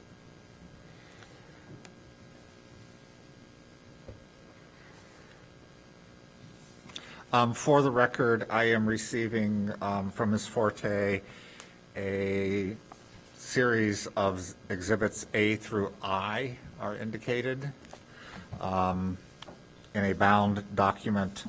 And I'm assuming you'll talk to each exhibit so I don't have to list what they are for the record because you will address them. Correct. The zoning ordinance 6-18-3 defines a hotel as a building in which lodging is offered with or without meals, principally to transient guests, and that provides a common entrance, lobby, halls, and stairways. That same section defines a rooming house as a building or portion thereof containing lodging rooms that accommodate more than 3 persons who are not members of the keeper's family, and where lodging excluding food service is provided for compensation, whether direct or indirect. These definitions are not the same. They are not so similar as to conclude that they are one and the same. If we were to accept the argument raised by Owners Council that we should instead look at the taxing definition of what is a hotel or what is a rooming house, then presumably the city has been improperly taxing hotels, which are really rooming houses, for a number of years, which I don't think is where we are headed with this determination. Exhibit A to the submission that I provided is a TripAdvisor page that is for the Margarita European Inn. It states that it is part of the Ascend Hotel Collection. There were numerous reviews on the TripAdvisor page as recently as June 2020 relating to hotel stays at the Margarita. There are responses from the Margarita hotel staff referring to the Margarita as a hotel. I don't think there's any confusion between the guests of the hotel as to whether it is a rooming house, nor the staff. Exhibit B is Michael Pure's LinkedIn page, who is the owner of the entity that owns the Margarita. He refers to himself as innkeeper, Margarita European Inn, and the Margarita is referred to on his own LinkedIn page as Chicago's Boutique Hotel. Again, not a rooming house, that's a hotel, and in the zoning definition, they are distinctly different. Exhibit C is the records from the Illinois Secretary of State, again demonstrating that Mr. Pure is the manager of the petitioning entity, 1566 Oak Avenue, LLC. Exhibit D is the Margarita Inn Facebook page, which it maintains, which again has references to the entity as a hotel, people's stays there, and including a photo of Mr. Pure commenting about one of the joys of being an innkeeper is being able to offer hospitality to some milk carton kids who were performing in the neighborhood. Again, not referenced as a rooming house, it's a hotel. Excuse me. Exhibit E are, again, these are Google reviews relating to recent stays at the hotel and responses from Mr. Pure, again, referring to himself as an innkeeper, not the administrator of a rooming house. Exhibit F is the July 2nd, 2020 memorandum from the city of Evanston, where the Margarita was found by the city to be delinquent in paying its hotel taxes. Again, the city decided that this is a hotel, not a rooming house. Exhibit G is the May 11, 2020 memorandum of understanding between the city of Evanston and Connections for the Homeless. And yet again, the Margarita Inn is deemed a hotel as other entities such as the Hilton Orrington and the Hilton Garden Inn. Not a rooming house, again, referred to as a hotel. Exhibit H is a February 27, 2013 Economic Development Committee meeting notes where financing or funding was sought for the improvements to be made at the Margarita Inn, which again was deemed to be a hotel. And Exhibit I is an article from Evanston Now from May 8th, 2014, where the headline is Margarita Inn holds a grand reopening. Again, the article references the use of the Margarita Inn as a hotel and not a rooming house.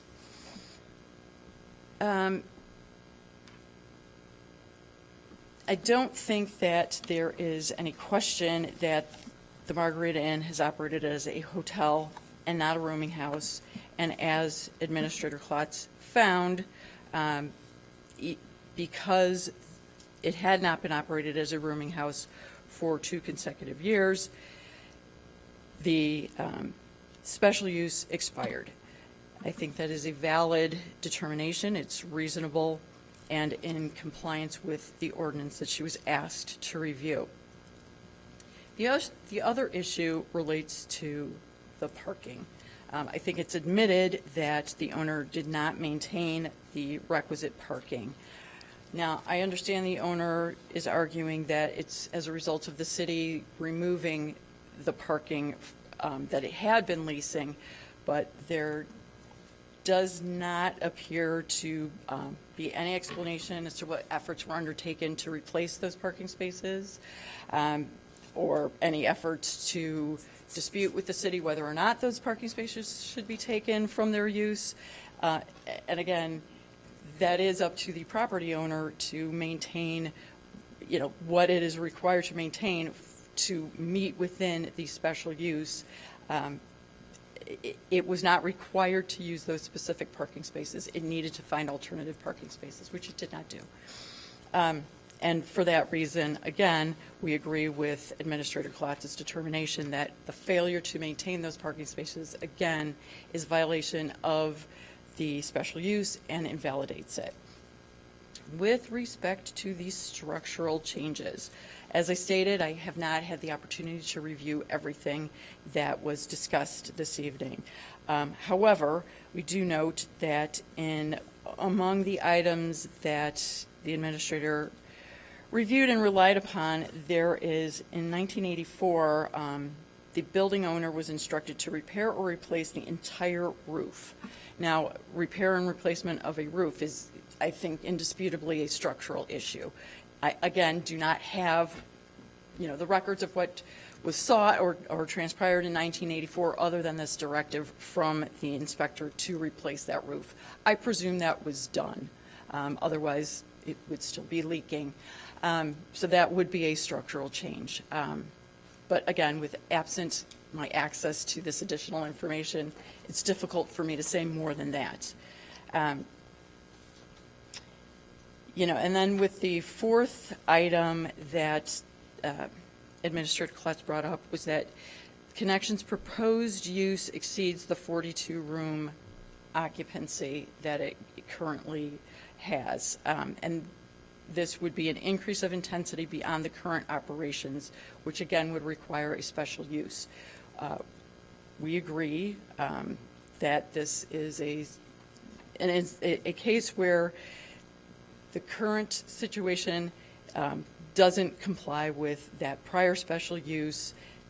If they want to maintain operations there, that they do need to apply for special use, and the requested special use needs to be vetted and addressed just as any other special use would be. So at this point, we would ask that the commission uphold the administrator's determination that the 1974 special use has expired and is invalid. Thank you. Thank you, Ms. Forte. Are there any questions for Ms. Forte? Seeing none, I will allow Mr. Scott to come up and address us, make any rebuttal, final statements before we close the record and begin deliberation. Thank you very much, Mr. Chairman. I know it's getting late and we've spent a lot of time on this topic. I think I appreciate all of the residents that came out and provide comments, but I'm hoping that the commission will separate the questions that they're commenting on, which is connections and how they operate, as opposed to the question that's before you on this appeal, and that is whether or not the special use is invalid. I want to speak to a couple of the items that the zoning administrator commented on. She did reference the interior renovations at $1.14 million, and that there were some changes to the demising walls, but I think Commissioner Halleck hit it on the head that the proper reading is that if it is, if it's a load-bearing wall, something of that nature, that's what we're talking about when it comes to structural alterations. It's not moving walls around. I think if moving walls around were the standard, I would say, did the building fall down? And apparently it didn't. So I don't think that moving demising walls around necessitates a finding of structural alterations. She also referenced how in your packet that she had inserted the reviews that were there for the purposes of demonstrating that it was a hotel, that it housed transient guests. And I think if you look at the two reviews that were provided, there's no reference to how long people stayed there, whether or not they were transient, whether or not they stayed for a month. So I really don't think that's definitive in and of itself. And then finally, with respect to notice about the parking, it is entirely possible that my client did receive notice of the parking, but I don't think that changes the fact that if there is, and I agree, Commissioner Westerberg, that it is in part incumbent upon my client to comply with all laws, just like it is with any citizen. But at the same time, nobody complained. If there was a problem, the city could come out and cite them because people were parking all over the place, people were parking on lawns, but that didn't happen. So clearly it wasn't a problem, and that doesn't necessarily give anybody a right to violate the law. But at the same time, I go back to the point of you should have a notice that there's a violation and a notice of this condition of this part of the special use. It doesn't give rise to invalidation of the special use permit. That's not what it says. So don't get confused, please, about where there's invalidity and where there may be noncompliance, where an owner of property might have an opportunity to cure that noncompliance. In terms of council's materials, having had the opportunity to review them for all of about a minute or so, I don't think that there's anything in here that definitively speaks to whether or not this is a hotel. It goes, you can provide all the reviews that you want, and I think, Chairman, you correctly noted that there is the vernacular term that that people use, that people throw around in terms of what this is. So if we're going to rely on the materials that she provided, we're an inn because that's what Michael said he was. Or we might be a bed and breakfast because that's what some reviewer from Walla Walla, Washington said. But at the end of the day, you have to look at your code. You have to look and see what it says and apply the facts of the actual operations to the definitions. It's not what somebody calls it from the general public, it's what your code says.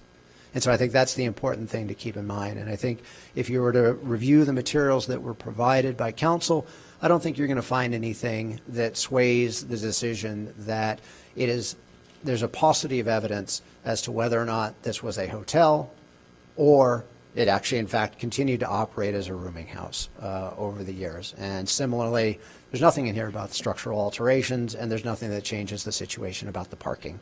So with that, I will conclude. Thank you for your consideration this evening. Thank you, Mr. Scott. With that, we will close the record and begin our deliberation as a board. General thoughts from members of the commission before I take us through standards and everything. Commissioner Westerberg? So I believe the basic issue is whether we believe the zoning administrator was correct in her judgment on the special use having expired. Again, I want to reassure the neighbors that their concerns are understood and have been heard, but they aren't actually relevant to this particular decision tonight. Certainly there are lots of things swirling around about the property that need to be addressed, but I want to simply restrict my comments to the status of the special use. I agree with Mr. Scott that there's been a lot of ambiguity in the zoning code between the use of hotel and inn and rooming house. It's somewhat difficult to know what's going on. Clearly the property's been designated as a hotel when that was advantageous, or called a rooming house when that was advantageous. And I don't think that's necessarily bad. That's understandable. You use the definition you need in terms of your business. But the business and the actual real estate designation are kind of different things. And, I think just as the planning administrator had to decide between some definitions that perhaps are not so adequate in our zoning code for the rooming house, she also had to do the same thing with the special use. And with the ambiguity, I think there are two clear things. That the parking issue was one that was part of the special use and was really necessary to maintain that.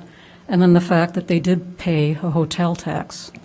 So based on those things, I think the zoning administrator made a logical judgment on that. Commissioner, I'll get to you in just a minute, Commissioner Linwell. Commissioner Marinchev. Here are my thoughts, and I'll try to be very short. The first condition in what is on the screen over there, last part, is if parking required in condition 4 is not supplied. It's not about the reason why it's not supplied. It clearly says if it's not supplied, this special use is invalidated. This is the first, my statement. The second thing is about these structural alterations that we talked so much about. I agree also with the ambiguity of several definitions in our zoning code, including this one. But I will point, and I have to know that I'm an architect, as probably all of you know. There is no structural partition. The definition of a partition is something that can bear only its own weight. And this is in the law dictionary. So it is a kind of a contradiction between the structural alterations, but it says bearing walls or partitions. So moving partitions and making new layouts in the rooms, for me, means that this special use was invalidated. And I will not go to the definition of hotel or rooming house and how it was used, because this is really slippery. But these two arguments make me support the zoning administrator's decision. Thank you. Commissioner Lindwall. Yes, I also am in support of the zoning administrator's decision.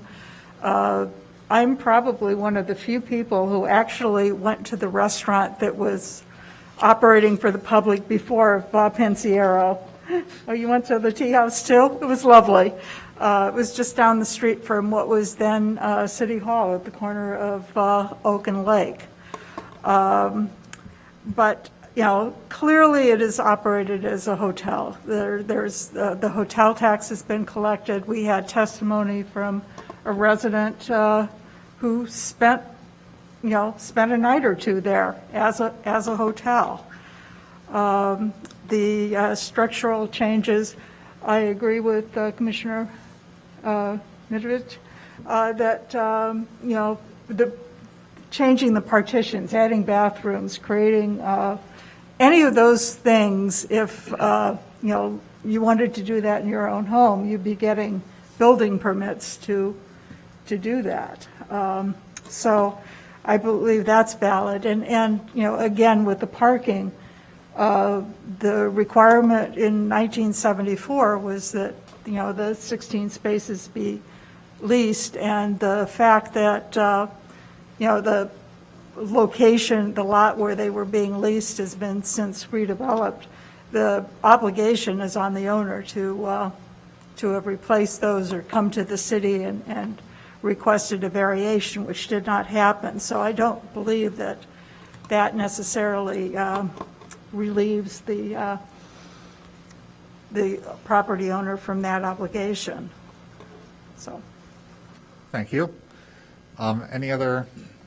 I'll just say, I agree with everything that's been said, so I won't repeat. The only thing I wanted to add is I do think the room occupancy increase should have triggered the invalidation of the special use also. So that's just another reason. So, and I did want to comment on the roof issue. I don't think replacing the roof is a structural issue, but the others are definitely valid. So I agree with the administrator. Commissioner Fructell? I also agree with the zoning administrator, but not for the structural reason. I think when the sentence there says any change other than incidental repairs in the supporting members of a building or structure such as, you can kind of stop reading right there, because supporting members in my world in structural engineering means loads, transferring loads and members in various parts of the building down to the foundation. And something that's non-load bearing just doesn't meet that definition. However, I do think the other 2 points do have merit. And I also think that the reasonable interpretation of the zoning administrator's action, clearly, it's pretty clear to me that, you know, the special use that was granted almost 50 years ago, for multiple reasons, including the ones she articulated, just don't really apply anymore. So I support the decision that that the current special use is invalid. I'm very eager to get to the next meeting and to talk, and hopefully, you know, the new special use will be submitted. I think that's really where, you know, the meat of the discussion for this body needs to happen, to fairly talk about all of the considerations for the operation of by Connections, and I'm just eager to get to that discussion. Anybody else want to speak before I go? If not, I will say that I'm split on these. I think the structural one, because of the way it's worded, to me it seems that bearing walls or partitions, it may be a bad definition, but it's the way it's written. There should be a comma. I'm an English major. I was an English major. There should be a comma there because it should be bearing walls, comma, partitions, comma, columns, beams, or girders. And there isn't a comma there. So I have to believe that bearing walls and bearing petitions is the way that is read there. So I don't think that one is met. However, you know, part of what I went to in some of my questioning of Mr. Scott was, you know, that the loss of parking really is incumbent upon the owner to seek new parking when it's lost. The city did not require them to lease parking in this particular location. So the fact that the city took it away doesn't matter. The fact that a neighboring property seemed to make the accommodation and make the change, but this property did not, tells me that it was entirely doable by an owner who was parking in that lot to find additional parking. It may have been a little further away, but they went through the proper channels to do so.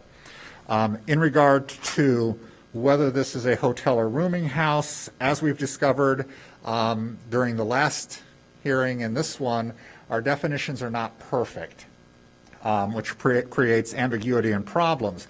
But what it does say is that when the zoning administrator is asked to make a determination of use, if something doesn't fit, you have to apply the next closest thing. Something can't just not be defined by the zoning code. It has to fit somewhere. I know there is a referral being made. I'm speaking a little early on this perhaps, but there's been a referral made by a member of council to look into creating a new definition. So whether that applies for this one or one in the future, at least it's being heard and addressed. But those are kind of my thoughts. And then again, when we got into discussions of tax definitions, you know, we don't work with tax definitions, in my opinion. That's for tax lawyers and tax boards. But we do have a set of standards that we must go through. These are the same standards that we went through at the last meeting, in which we talked about how the zoning administrator reaches her determination based on this set of standards found in section 6395. Are you bringing it up? Okay, so number one is that any use defined in Chapter 18 of this title shall be interpreted as therein defined. We made the determination earlier this evening that this is a rooming house. So I believe that standard has been met because the rooming house is what she defined it as in her interpretation. Number two, no use interpretation shall permit any use in any district unless evidence shall be presented that demonstrates that it will comply with the general district regulations established for that particular district. I will note for the record that in 1974, we did not have the zoning ordinance that we currently have. But this being one of our more dense residential districts, we expect to see multifamily buildings and areas around the downtown, that this would be a place where this type of a structure would exist. And when it was granted in 1974, It seemed to comply with all of the regulations at that time for a rooming house. Number 3, no use interpretation shall permit any use in a particular district unless such a use is substantially similar to other uses permitted in such district and is more similar to such other uses than to uses permitted or specifically permitted in a more restrictive district. Going back to what I just spoke about, this being a heavy density area for residential buildings as well as being close to the downtown area, this is the type of structure, a rooming house would be something that would be found in this particular area, especially a rooming house of this scale. We have rooming houses throughout the city, but lots of them are much, much smaller. Number 4, if the proposed use is most similar to a use permitted only as a special use in the district in which it is proposed to be located, then any use interpretation permitting such use shall be conditioned on the issuance of a special use permit for such use pursuant to Section 635. And this is where I think we come to the major part of this appeal. And I believe, in my feeling, that this standard is partially met but partially denied, and I think some people will disagree with that, but where I find that the zoning administrator did make an error was in the structural change aspect of her interpretation. But I do believe that with the intent of the original ordinance in 1974 for the special use that required the parking, it was incumbent upon the owner to seek out parking when parking moved, whether it was by the city or some private entity, that doesn't matter. And also that this particular property, if it walks like a hotel, talks like a hotel, it's a hotel. Paying of hotel taxes, operating as a hotel, and the way that it is treated, I think makes sense. So I think that this standard, again, is partially met but partially not met. And I know that there are those of you who agree that those of you who feel the structural issue is met according to the zoning administrator's interpretation. And number 5, no use interpretation shall permit the establishment of any use that would be inconsistent with the statement of purpose of the district in question. Again, this is in an R6 district, heavy density, residential density near the downtown area. This is something that we would expect to find in this particular area. I don't believe that the structure itself is out of character with the neighborhood. Is everyone in general agreement with my findings of fact? The one area we may disagree on is the structural thing, but I think that a partial disagreement is still a disagreement.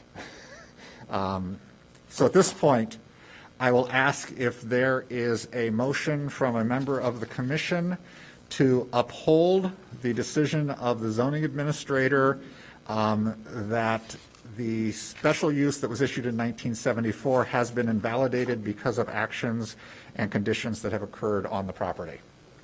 I move. It's been moved by Commissioner Halleck. Is there a second? I'll second. Commissioner Lindwall makes the second. Is there any further discussion? Hearing none, would you please call the roll? I'm sorry, Ms. Cullen, did you have a question or comment? No, I was just waiting for the roll call. Okay. I heard your microphone come on, and I wasn't sure if you were trying to interject something. Ms. Jones, would you please call the roll? And again, this is to uphold the zoning administrator's decision. Commissioner Aravallo? Yes. Commissioner Halleck? Yes. Commissioner Cullen? Yes. Commissioner Westerberg? Yes. Commissioner Marinchev? Yes. Commissioner Lindwall? Yes. Commissioner Hugo? Yes. Commissioner Buchtel? Yes. And Chair Rogers? Yes. So with a with a vote of 9-0, the decision of the zoning administrator is upheld. And so the fact that this is now an invalidated special use, Mr. McKenna, kind of brings us back to you, that we now have direction as to how to move forward for the next phase of this. As I indicated earlier, and for the record, William McKenna again, we're ready. Our application is ready to go. We're just waiting for the owner's signature. Thank you. Chair Rogers? Yeah. At the last meeting, there was, and we've already determined that per the upholding the zoning administrator's decision that this is can be considered a rooming house. I went through, and looked at the other zoning definitions that we have in the ordinance, and frankly, I think that there's one for congregate housing, which is also a special use in the R6 district that I believe would be a much better fit. And let me just, for the record, read the definition. It's rental housing which provides a living arrangement of self-contained units that integrate shelter, food service, and other services for independent adults who do not require 24-hour oversight. Services may include meals, laundry, transportation, housekeeping, and organized activities which create opportunities for socialization, which, while obviously the applicant can choose which, how they want to apply for this, I think that is a definition that might be a better fit and might, kind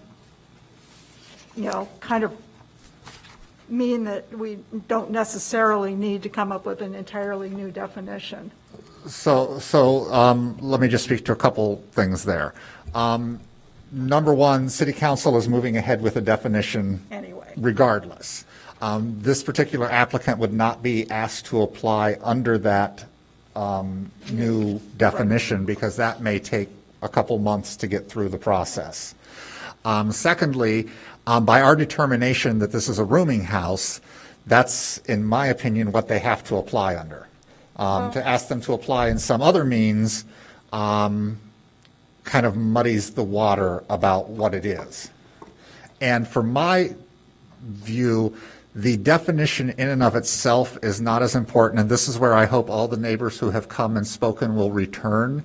The conditions that will be placed on the property are the most important thing.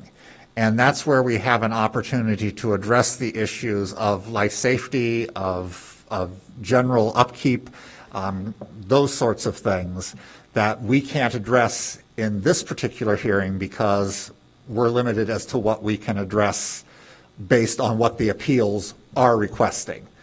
So that's why I appreciate and I feel for you all of the issues that are going on in the neighborhood, but there's a step-by-step process to get us to where those issues need to be heard and voiced, and we've now reached that point.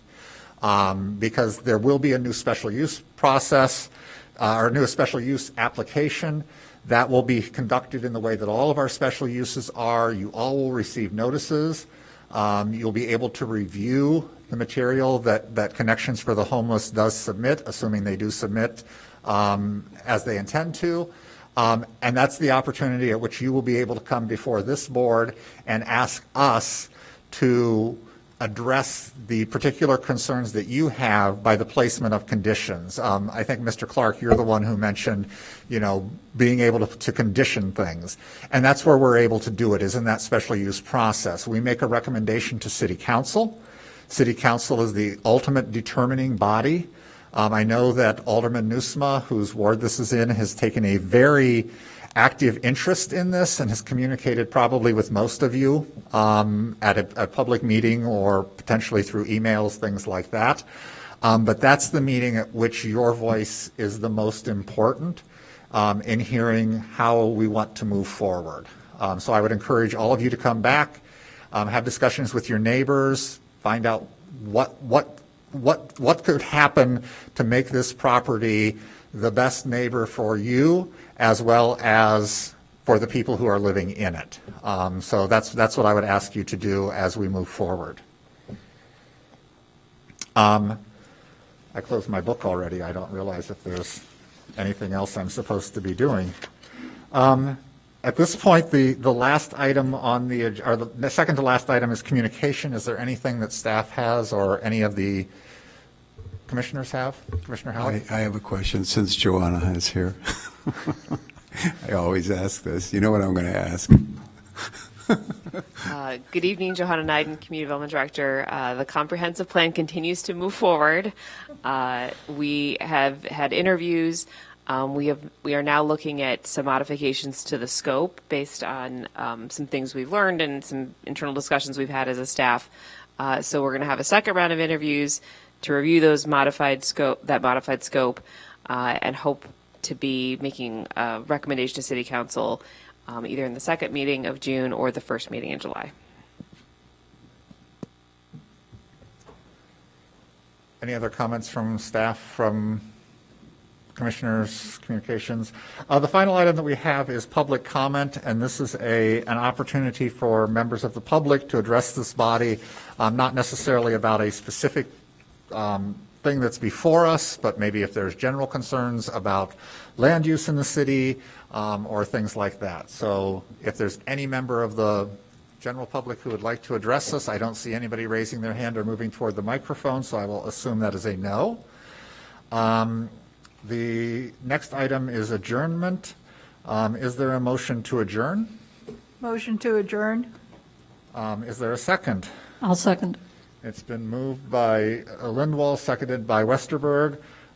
We do have to do this as a roll call, I believe, since Ms. Cullen is still on the phone, or can I just do this by voice? We'll just do it by voice You vote. could do it by voice. All those in favor of adjourning? Aye. Aye. Any opposed? With that, we stand adjourned. Our next meeting will be Wednesday, June 8th at 7 p.m. here in City Council chambers. Thank you.